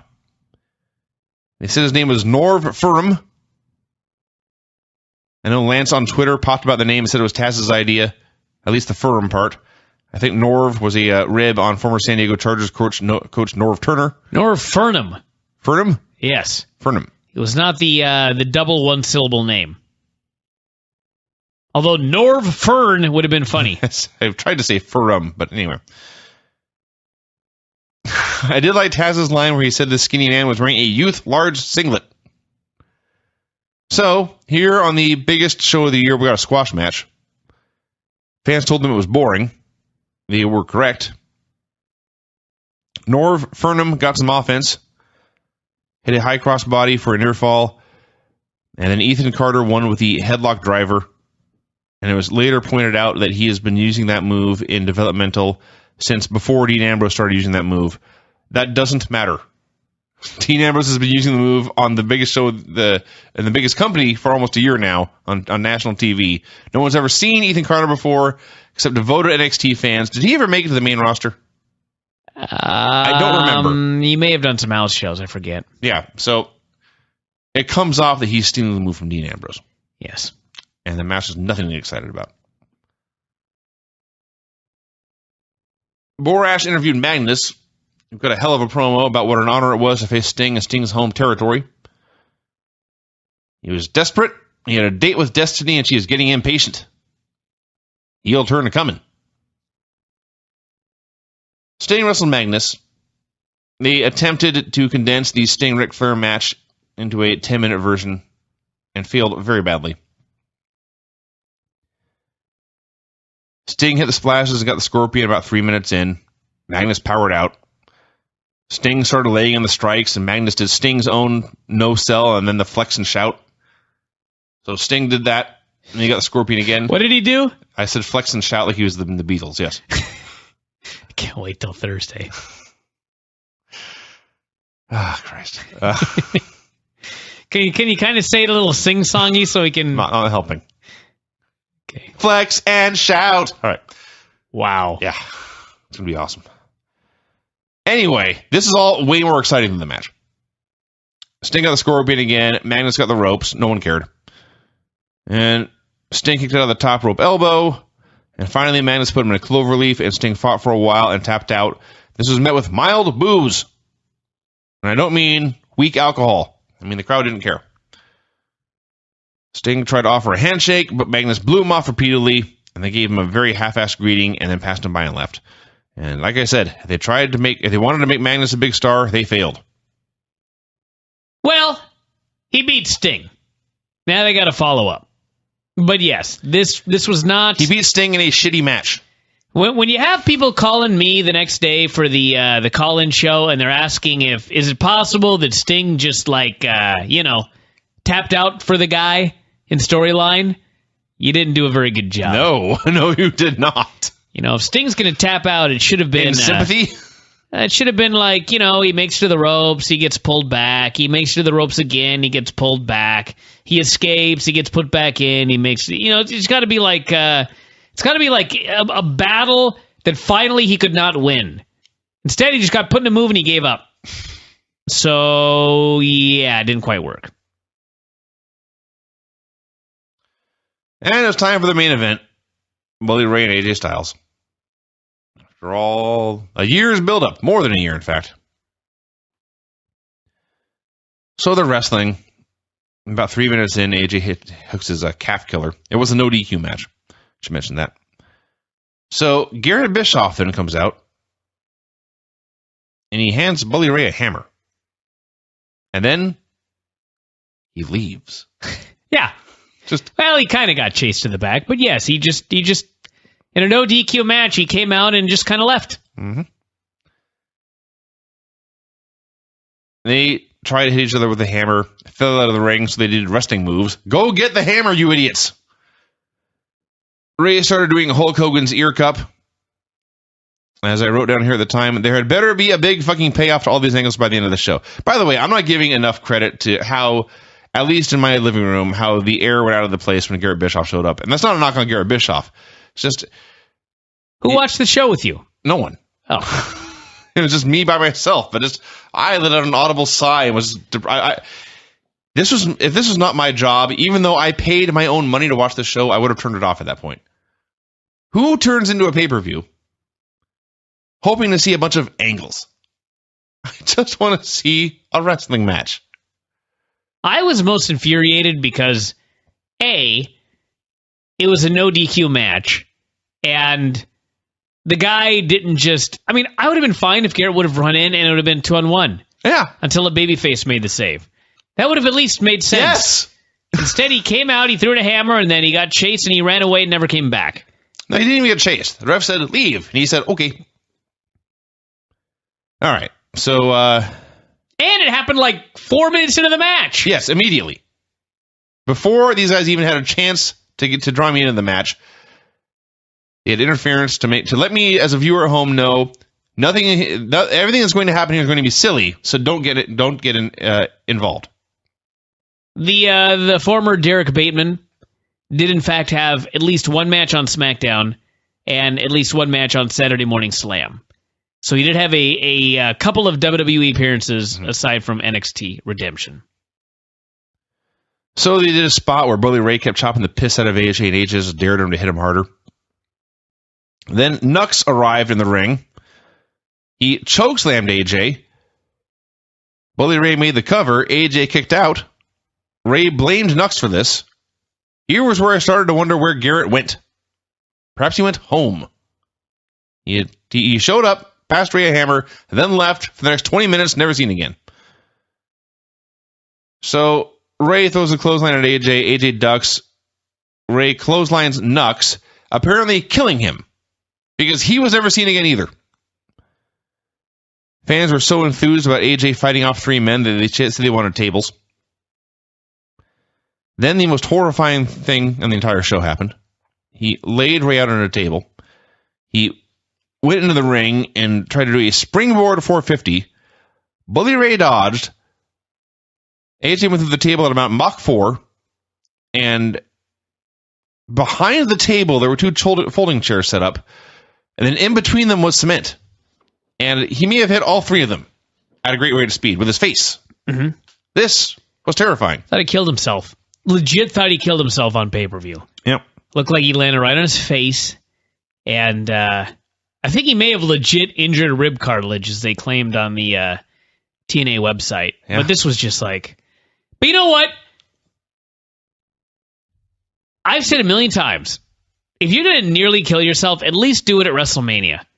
And this wasn't WrestleMania, but it was TNA's version of WrestleMania. And it was, at least he did it here and not on your average Impact. Although, granted, if he would have done it on Impact about 10 times, 20 times, 30 times the number of people would have seen it. But still, don't do stuff like this. But if you're in WWE, if you're going to do it, just save it for WrestleMania. Don't kill yourself on Raw or Battleground, for Christ's sake. So, as AJ was on the floor dying, Bully Ray grabbed a knife and he cut up the ring. And every time he does this, I think, why don't you just go over and stab the guy? It's no DQ. Yeah. Just kind of cut him a little. He'll quit. He'll quit quickly. Tore up the ring apron and he pulled away the mats and revealed the hardwood. Then Dixie came out. Did all this. Then he started shouting at the back to send them out. So the squad of invisible men he had been talking to earlier, apparently this was their cue to interfere. But they didn't come out. Dixie came out instead. And Ray looked confused. So she handed Ray a chair, and then turned around and AJ forearmed it right into his face. Dixie was concerned. So AJ hit the springboard 450 and made a cover. Dixie ordered the ref not to count. And the ref kind of said, he argued with her for a minute and then countered 1, then argued with her for a minute and countered 2, and then Ray kicked out. I gotta tell a funny story about this spot. Dixie Carter is the owner, right? Mm-hmm. So I love that the owner tells the referee, do not count. And he's like, shut up. He just goes to count anyway. And the reason I bring this up is because I had the call-in show Monday, and somebody who was at Bound for Glory called. And he was talking about, I think it was one of his buddies or somebody that was near him was wearing a bunch of Hulk Hogan stuff. And they didn't want the guy wearing the Hulk Hogan stuff to be right there in the front row across from the hard camera. So what do you think they did? I don't know. Yes. What would you do? Give him another seat behind, next to the hard camera, in fact. So he'll never appear on TV. They came out and they said, we really don't want you wearing that on TV across from the hard camera. Will you please take it all off and we'll give you this Hernandez shirt? Okay. So he said, no. Okay. And so apparently they were like, come on. Will you please take the stuff off? We'll give you this Hernandez shirt. And he said, no. And so in the end, he didn't take it off. It's just like... Man, he showed him. Tell the fucking guy to take the shirt off or kick his ass out. If you don't like it, you just look like idiots when you go, will you please take it off? No. Oh, okay. So, yes. And that's exactly what they did in storyline as well. Hey, Earl, don't count. Listen, woman, I'm counting. 1. He counted. Yes. So, they teased a bunch of spots on the wood. And finally, AJ hit the Pele kick. And then he hit the spiral tap. And he covered the man. And Dixie, who had ordered the ref not to count, was watching and not doing anything. No Garrett. No Nux. None of the other guys he had been talking to. Everyone just watched. And the ref, who had been ordered not to count 3, just counted 3 anyway. Yeah. Taz was right there at ringside. They do what they want in TNA. Brooke was right there at ringside. Dixie was right there watching on. None of this made sense. Taz had just watched his leader lose the world championship to their most hated rival. He sounded, at best, mildly annoyed. I will say that every time AJ grabs, this is the first time he had the belt, but every time AJ goes to celebrate in the crowd, they go nuts for him. I liked the end of this match. I liked the near falls. I liked the finish. Why? With Dixie looking on and the ref saying, hey, I'm counting. Yeah. Well, that was dramatic for you? Well, you know what? The fact that each cover took 30 seconds to be resolved? I like the fact that, you know what? Let's wait till Thursday to find out why nobody came out. Because you know what? Maybe I don't want to have to wait until Thursday on the biggest show of the year. But maybe everybody just turned on Bully. He ain't got no friends. They just gave up on him. He was on his own. He lost the title. I stand by my claim. You know what? He got in the crowd. Everybody went crazy. They loved AJ Styles. There was a grown man that literally hugged him and kissed him. That's how excited these people were. That is true. And after watching every goddamn single heel on the show win, I was very happy to see a babyface win in the main event. Is that true? I don't care. I don't care. And you know what? I don't think that the guy in the Hulk Hogan outfit should have had to take his outfit off. All I'm saying is that when you're in charge and you have the power to do whatever you want, and you don't want a guy wearing an outfit across from the hard camera, then you tell the guy to take it off, and if he doesn't, then you move him. You physically have security move him. You have the right to do that. But to just pussyfoot around and ask him and then not enforce it at all, I don't know. That's just reminded me of the whole Dixie Carter thing. Good for that guy, by the way. He said no and he got away with it. That's bad for glory, everybody. It sure was. Yeah. Apparently, I have determined that people hated this show a lot more than I did. I didn't hate it until the main event. And that's not a reflection on Bully Ray. That's not a reflection on AJ Styles. It's a reflection on the company as a whole. Well, there were a lot of problems on this show. Don't get me wrong. But I'm just going to save my vitriol. I had a lot of vitriol on Monday's show that unfortunately apparently made some people uncomfortable. I'm not sure what they want in a radio show. Everyone to be hugging and kissing the whole time. But we'll see what happens on Thursday. If AJ Styles gets in that ring for the main event to defend the TNA title when he has no contract with the company, supposedly, and doesn't need to be there, just be ready, everybody. There may not be a call-in show, and there may be no granny. You may shut the company down. Or I'll just give up. Yeah. You know? Every now and then, I do have a little bit of passion. Every now and then I do think, it'd be nice if everybody in wrestling wasn't an idiot. If things were good. It would be nice, So I'll give them the benefit of the doubt that Thursday's going to come, and Dixie is going to demand AJ get in the ring and defend the title, and AJ just shows up outside the building and says, you know what? Fuck off. I don't have a contract. I ain't doing this. Then I'll be happy. Because that will make sense. I know that everybody is waiting for me to just absolutely flip my lid. And I'm not gonna. I flipped my lid on Monday, and I got most of it out of my system. And in fact, now I just don't care. So if you're expecting a lot of ranting and raving tonight, I hate to disappoint. You're not going to get it. But it may slip out here and there. We'll see what happens. Okay. So, Dixie came out. She's got her own song, which she's had for a while. She also has a video that proclaims that this is Dixieland. She was all full of smiles. The ring was decorated with AJ Styles merchandise and a big Welcome Back AJ Styles banner. Black and white. It was not a Can't afford color. It's not a very fancy banner. It was plain font, black letters on white background. This crowd was amazing. When they started booing her here, I was certain it was piped in. But then they started chanting, "We want AJ," and you could see people chanting it. This is their actual sound. And by the end of the show, the announcers couldn't believe how loud this crowd was, asking why it had taken them so long to get to Salt Lake City, and now they will never go back. Well, last week they were very loud as well, and there was nobody there either. So I think that when you run an Impact show, you're not going to get like a lot of casual fans, obviously. Mm-hmm. But the actual Impact fans that care enough to go out and watch the show, they are very excited for the show. And that was evident the last 2 weeks now. Mm-hmm. But yes, it's coming to an end. So, she admitted she had made a mistake. She did not want to talk about the past. She wanted to talk about the future. And that was, future was AJ. She brought him out. He came out with his belt.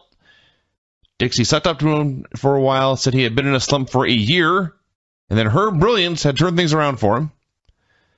She said she was ready to pay, going to give him a fancy dressing room almost as nice as hers, a watch that used to be Hulk Hogan's, although she did not mention him by name, a brand new convertible, and finally AJ said, "This material stuff is not what I was looking for when I said I was going to make you pay. I drive trucks, I don't drive convertibles. I have no desire to separate myself from the locker room. You bet against me, and you lost." And finally, she said she was going to cancel his title match against Bully Ray if he would agree to a deal. And before he could answer, Bully Ray came out and we went to commercial.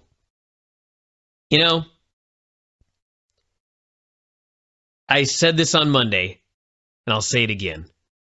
Their idea was that they were going to do this. They were going to do it right. They were going to do CM Punk leaving WWE as champion.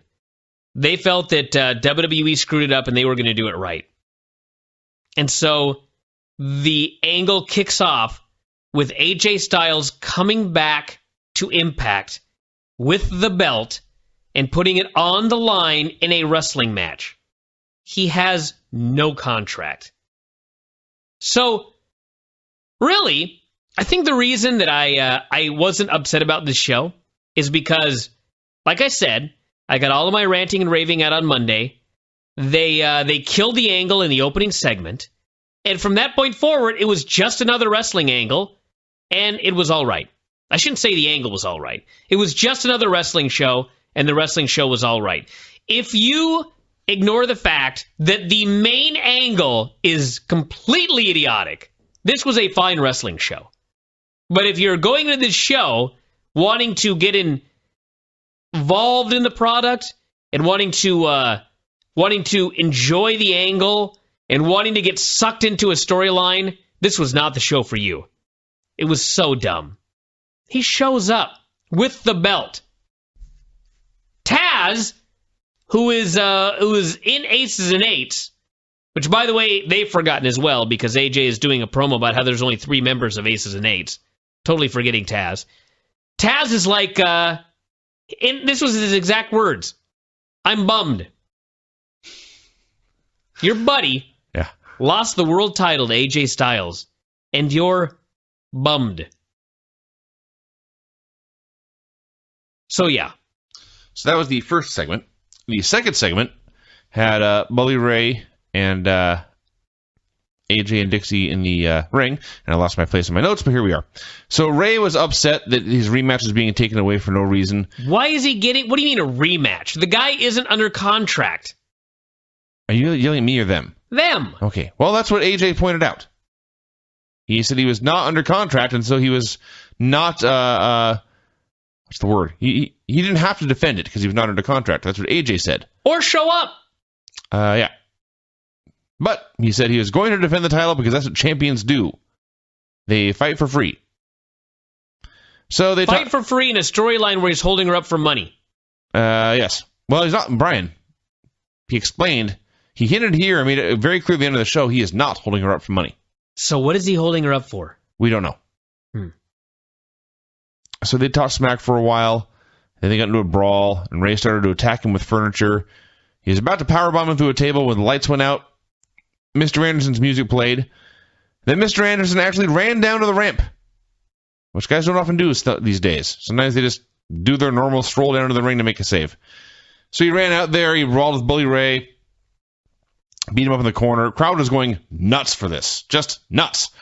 And finally, Ray ran away, and they went to commercial. That was segment number 2. Segment number 3, Mr. Anderson was still in the goddamn ring. Said everyone was sick of Bully Ray. He was sick of Bully. People at home were sick of Bully. He asked the fans at home, or in the building, are you sick of Bully? This was a mistake, because all it did was encourage them to chant, yes, yes, yes. Dixie came out, ordered her security team to handcuff Anderson and remove him from the building. He laid 2 of them out, and then the remaining 2 guys and Anderson had perhaps the worst stare down I've ever seen. They all just kind of crouched and put their hands out in front of them like a really bad amateur wrestling stance. And then finally, Anderson just gave up, and they put cuffs on him, and they took him out. So he's not holding her up for money. And the one thing that he's got that she wants is the World Heavyweight Championship belt. And so his first move is to return to Impact for free, flying himself in presumably on his own dime, and offering to put the championship on the line against Bully Ray. Am I missing anything here? Best as I can tell, you have that all right. And you know what else? Just one more thing. When Bully and AJ are face-to-face, and AJ announced that he's not under contract, and then he says, I'm going to defend the belt anyway. And Dixie Carter, who is standing between them, says, and I quote, you don't have to do this. So she's forgotten her own storyline. She's forgotten when on Sunday after the pay-per-view, she demanded he show up tonight to defend the title. Now she's saying you don't have to do this. Well, does she want the title off of him or not? She was saying you don't have to do this because you can get out of it by signing a new contract. I see. Yes. But if he's not signing the new contract, wouldn't she want him to put the title on the line so that Bully could take it back to the company? Because he made it pretty clear he wasn't signing a contract. I suppose so, yes. Storyline sucks. It does. It does. So then something amazing happened 40 minutes into this episode. We got a wrestling match. CM Punk at least waited a week before he came back. Yes, he did. He's back in the first segment of the next show. Yes, he was. It's not like I didn't call this, everybody. So the match was Gail and Brooke versus Velvet and ODB. It was every Brooke and ODB match you ever saw. They do the same stuff every time. They all brawled on the floor. Gail grabbed a chair to distract the ref. And then Lady Tapa hit the ring. She booted Velvet in the face, and Gail covered her to win. The bromans were... It was actually better than you would expect, really. It was one of Velvet's better days. She didn't have to do a lot, but what she did was all right. And by the way, just going back very quickly, you know how I called what they were going to do with this storyline? Because it was the most nonsensical thing possible. When I thought to myself, what is the quickest way to kill this storyline dead? Basically before it's even started, really. And that would be for AJ to return and wrestle on Impact. Which he proceeded to do. The bromans celebrated their victory backstage and promised a celebration later tonight. Yes. Ethan Carter 3 versus Dewey Barnes. First thing, Christy's mic was apparently fucked up, as it took her 3 tries to introduce Carter. So Dewey Barnes, I don't know where they have this cavalcade of skinny indie geeks. But this guy comes out... I'm sure they're everywhere, well, Vinny. You wrestled. That's true. I mostly saw fat indie geeks. But this guy came out, and he had a black bodysuit with silver trunks over it, which is an amazing look. He was very happy to be out there on TV. Got beat up for a while. They pointed out Halloween was next week, so be sure to set your DVR so you don't miss Impact when you're out trick-or-treating. Yeah. Because candy is better than the show. So, it's a squash match. It's boring. And then Dewey makes a comeback. And first, Dewey threw... He threw some Vinny V punches. They were very bad. Very, very bad punches. Then he went up top, and he hit a very bad missile dropkick. And I was trying to figure out why in these squash matches Ethan Carter keeps selling for these guys. And then he grabbed him, and he hit his headlock driver. And Dewey Barnes took perhaps my new favorite bump of all time. He bumped onto his head and bounced up in the air and flipped over onto his back like a fish. Yeah, did a full flip. It was awesome. And Ethan Carter then pinned him. There was one thing I didn't like about this segment. Everything else I thought was great. I didn't like that Ethan Carter was selling for this horrendous offense. You know what I mean? Mm-hmm. Like, when the offense is so bad, you bring in a new guy in to do a squash match, have him do the comeback before the show and see how good or bad it is. And this comeback was so bad that Ethan Carter selling for it killed the Ethan Carter gimmick. Now, other than that, I thought this was awesome. I know that some people were complaining that the jobber got his own entrance and ring music. Of course he did. Because the idea is that Dixie is hiring geeks, but she wants you to think that they are actually great wrestlers. So they get their own big entrance, they get introduced second, they get all of the pomp and circumstance of a big star, and then her nephew kills them. It's the idea here. I see. That's exactly what happened. This guy was a love child of Bob Backlund and Christian.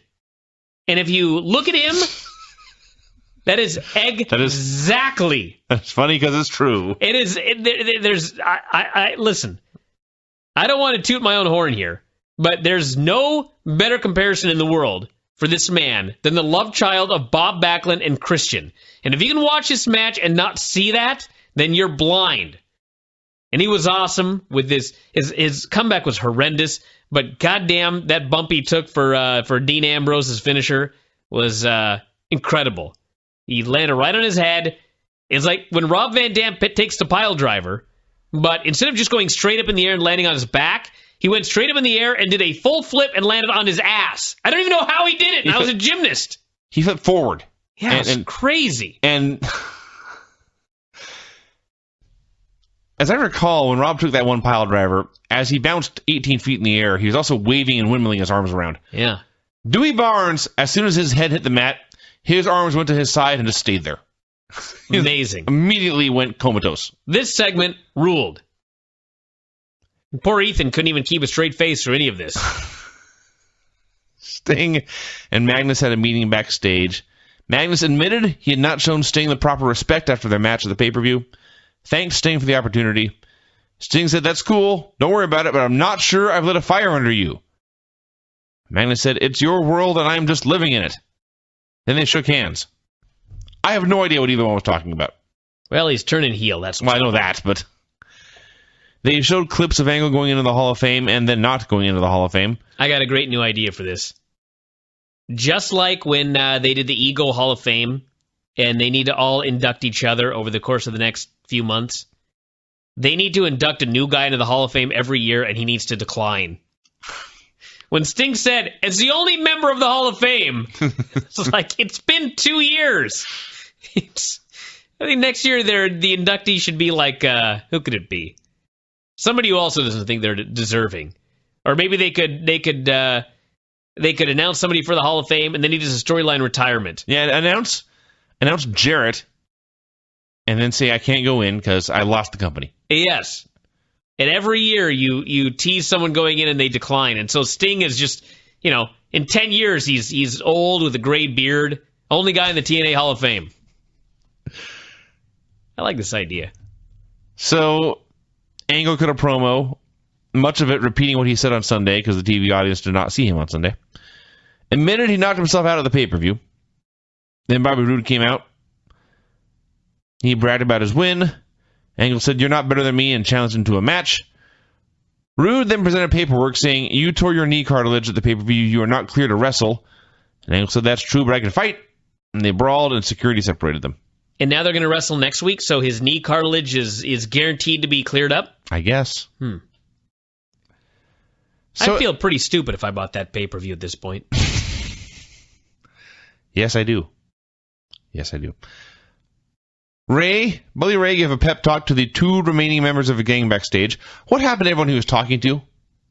Was he out of his mind and was he delusional and seeing things? Maybe hallucinating. Maybe he was just trying to play mind games. Does he have imaginary friends? Or they forgot.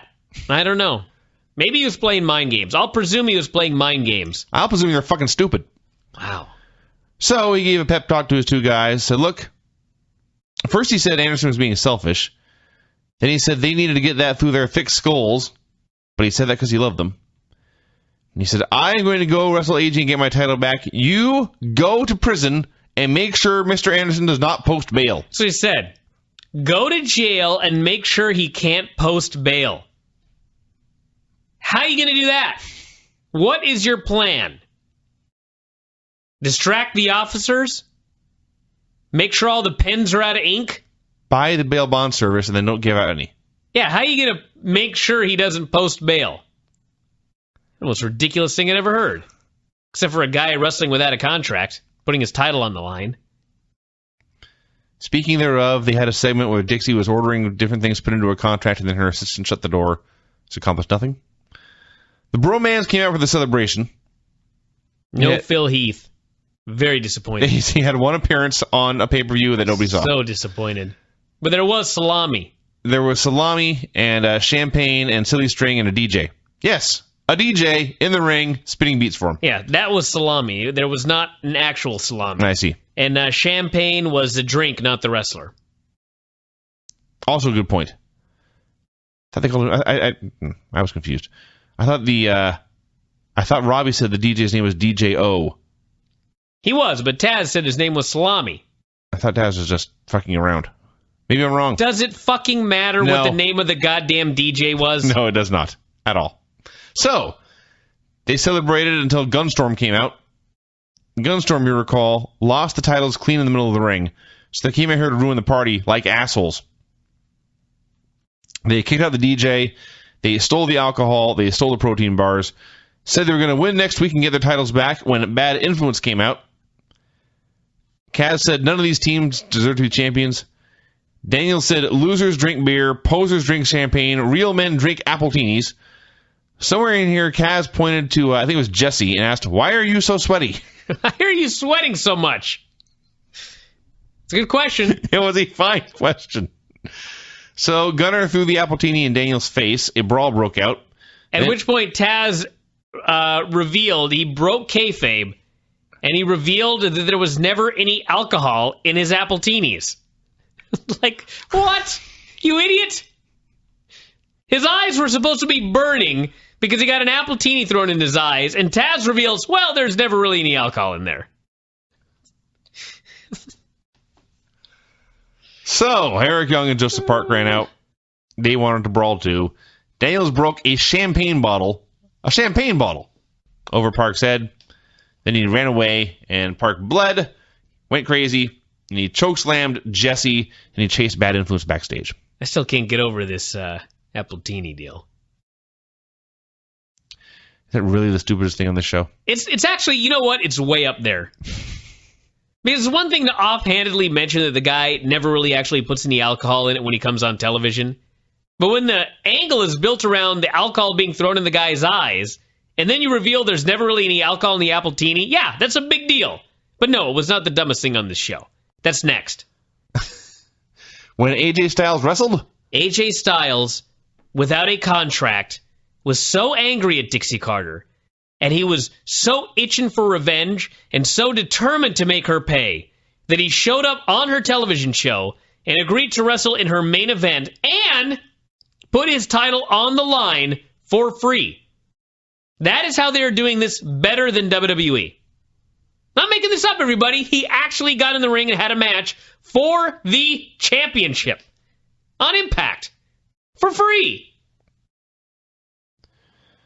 So they're having this match, and Bully goes for a flapjack.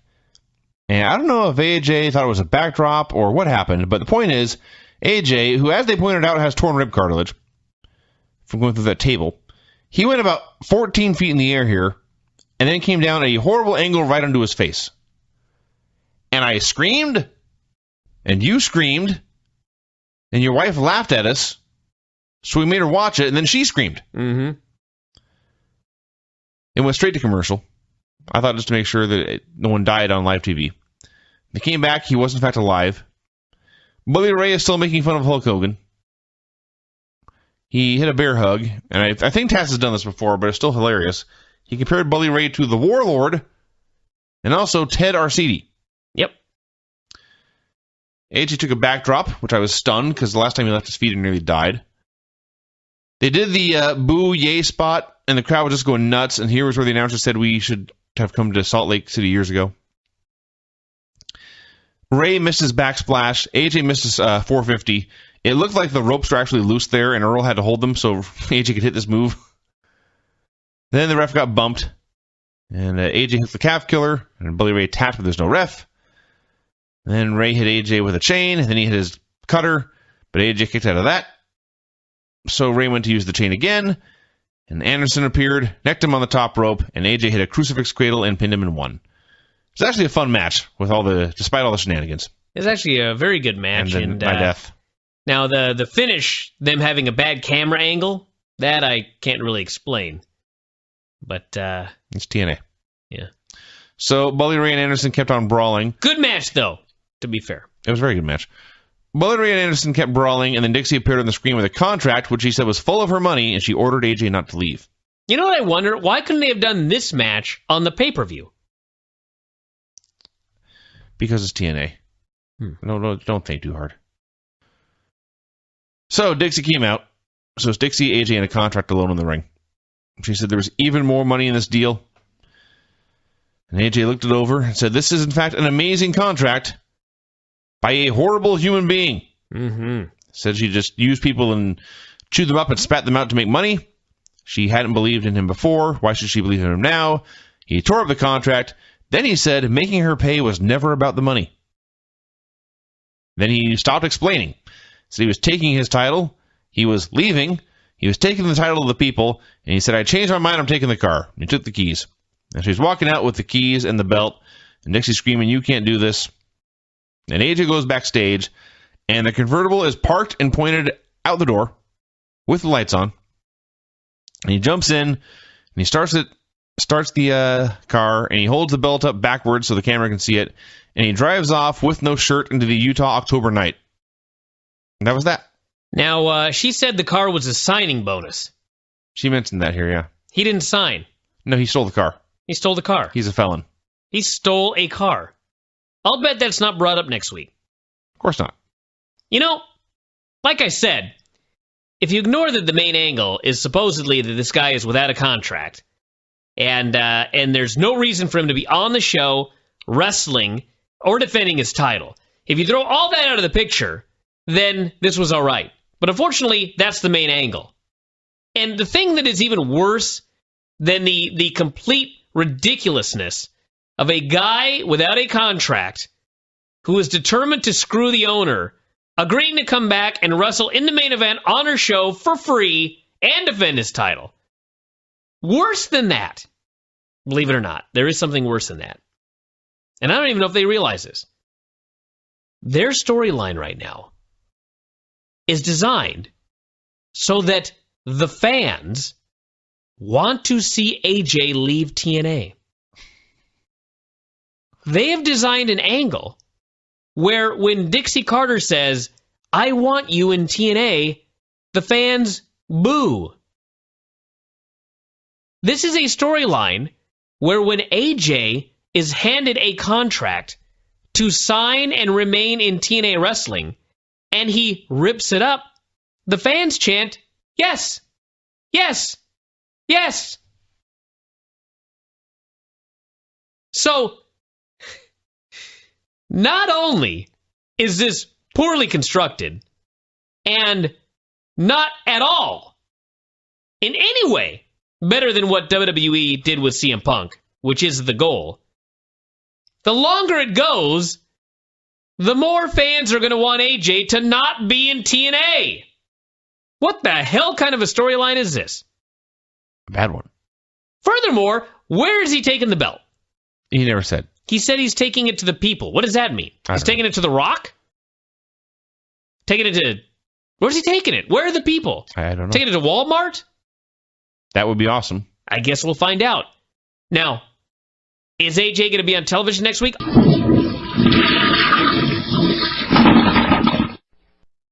It opened with Dixie Carter coming out to cut a promo, which was convenient for me because it meant I didn't have to type anything new. I could just use the exact same words I used to open last week's show. She was appalled that AJ Styles had rejected all her offers and had left.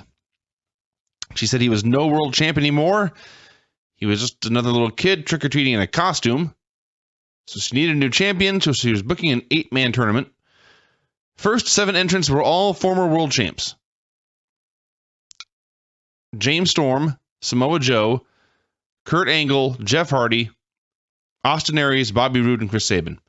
And live, she introduced these men apparently very quickly because they edited it in as best they could. They had video packages done for each guy, talking about his nicknames and what his finisher was, what championships he'd won, and who he'd beaten, and all this. And they were pretty cool. But they had to edit it in between her words, and that was not always easy. So that was 7 men, and then before she explained who the 8th man would be, Bully Ray came out. All the other guys just let him walk on by. Before he could say anything, Dixie said the 8th spot would be determined by a gauntlet match, which is what they call a Royal Rumble. Mm-hmm. Bully wanted to know if he was not in that gauntlet and he was not in these 7 men, how he's going to win his title back. She blamed him for losing to AJ twice and starting all this chaos in the first place. He said it was all Mr. Anderson's fault. You say Anderson or Hebner? Well, the first one was Hebner, the second was Anderson. I see. Yeah. I summarized. So Anderson came out and they had a fight. And when they went to commercial, they were still brawling. So, they're brawling at the point when it goes to commercial break. When they come back 5 minutes later, they're showing what happened during the break. And apparently, in the interim, when we were away, the brawl was separated. Security managed to put Mr. Anderson in handcuffs. They dragged him out of the ring, backstage, through the locker room, and out the door. Then Tessmacher was there to verbally confront him, and that distracted him so Bully Ray could lay him out, work him over with the chain. All of that happened during the break. I am skeptical. I was most baffled as to why Mr. Anderson was blurred out. That also happened. He was blurred out. he was taking a beating backstage, and they blurred him out during the beating. And I for the life of me, I could not figure out what happened. Because at first I thought maybe he's wearing some sort of logo that they don't want him to wear. But then it appeared to be the same shirt that he was wearing out there. So then I thought, well, maybe he's wearing a different shirt. But then I thought, if he wore a different shirt, I would have never noticed. But blurring him out, I noticed. So then I thought, maybe that's not even Mr. Anderson. Maybe they forgot to tape this, and so they had to find a stagehand, and then they blurred him out. But I'm pretty sure it was Mr. Anderson. So the mystery of Mr. Anderson being blurred, at the moment, remains unanswered. I have no earthly idea. And by the way, didn't a gauntlet match used to be that it was a Royal Rumble until there were two guys left in the ring? They've done that before, yeah. And then when there are two guys left, it's pinfalls only? Yeah. I guess times change. They didn't want to pin Sting. No. Garrett was talking to a camera crew backstage when Nux told him to stop. Gunstorm got their title rematch against the Bromans. They attacked them on the ramp, put Jesse in the ring, hit him with every move in the world, and then Storm tried to suplex him into the ring, but Robbie E tripped Storm and then held his leg down in the ref counter 3. That was the whole match. Dixie was on the phone backstage when Sting interrupted. She said for one night, she was lifting his ban from title contention. She's going to put him in the gauntlet match.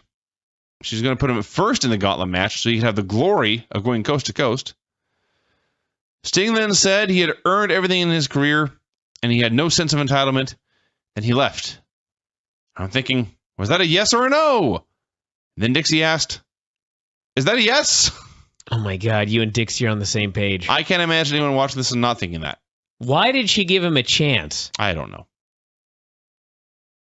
Okay. I don't know. I don't know either. I thought that maybe somebody would know. No. I don't get it. Cause there's no good reason in or out of storyline for her to lift Sting's ban from title contention. If she wanted a new champion, she has to lift the ban forever. She doesn't. She doesn't have to lift it tonight. There was no reward for her in this. I don't know.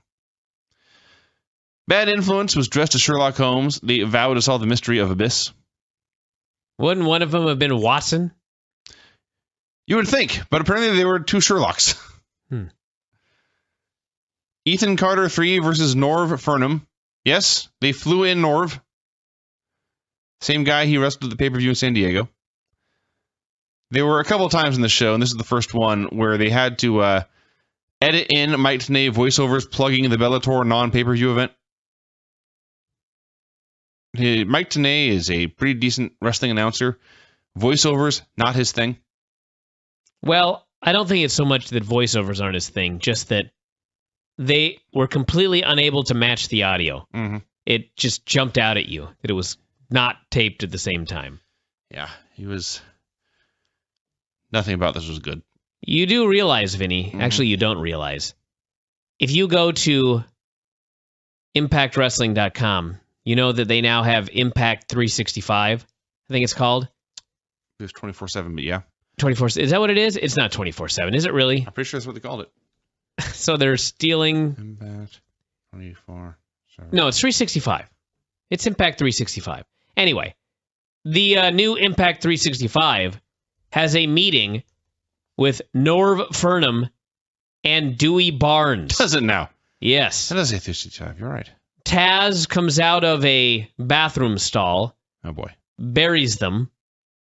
And then when he leaves, they conclude that, in fact, he thinks they're awesome. And so Norv Furnham and Dewey Barnes have agreed to team up. They are now a tag team. So they will be flown in every week, it appears. All right. A geek skinny tag team. Okay. I couldn't figure out why Norv Furnham was there, but now I have the answer. If you say so. I guess that is the answer. I don't know if it's a good answer. It's a lot easier than gut check. Just find a buddy in the locker room. Why they were both in the locker room, I have no idea. Oh, God. Norv Furnham and Dewey Barnes. So they did the exact same Ethan Carter squash they've done every time. It is still not good. He beats him up for a while. It takes too long, frankly. Why is he selling for these men? He sells for skinny geeks. Just beat them up. Just destroy them. Hits a headlock driver and pins them. And afterwards, they zoom in on him, and he's flexing his muscles and acting. He's trying to snarl and look all tough. And it's not quite as bad as Tough Guy Miz, but I still get the impression that this is a naturally goofy guy pretending to be a badass. Well, that fits this character. I suppose that's true. He does need to stop selling for the geeks. You know what I mean? You establish the character and they're geeks. So beat the geeks, and then later on you can start selling for a geek if you're going to do some sort of storyline or something like that. But for now, he should just be killing geeks. No one should ever sell for Dewey Barnes. Unless I guess the idea is that he's Dixie's nephew, he's going to get a big push, but he's really not very good. Which is not a storyline that's going to get a guy over. The storyline is that he sucks. I don't like that storyline. I don't either. Bobby Roode is watching a video with the doctor of Kurt Angle's injury. He implied to this doctor that it would be in his best interest if Kurt was declared unfit to wrestle. So of the doctor and Bobby Roode is clearly the more rational of the two. Yes. Because at the end of the day, he was right. Yes. ODB was cutting a promo about her title match tonight. Bad Influence interrupted.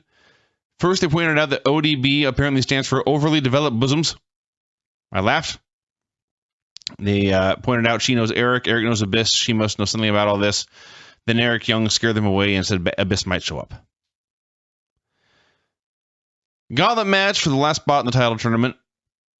Safe to say this was the most boring Royal Rumble I've ever seen. It was a complete just... A bunch of guys came out. Nothing match. Eventually, a bunch of guys were eliminated. Final four, and this actually is important, it was Magnus, Sting, and Bad Influence. So they kind of pair off, and Magnus is on one side of the ring with Daniels, and he eliminates him. Then he turns around, and he sees Sting fighting Kazarian on the ropes, and he runs over and he dumps both of them. That's right. So Magnus wins. He's the eighth man in the tournament. Sting was taken aback by this, didn't really know how to react. Magnus ignored him, just posing on the ropes, and at the last minute, as he saw Sting was about to go backstage, he started really overdoing the fake clap for him, and then doing the NWO point. Yes. So, yes, Magnus... I did like that. Magnus was a, dick move win. Nothing match, though. Yep. I don't know what happened.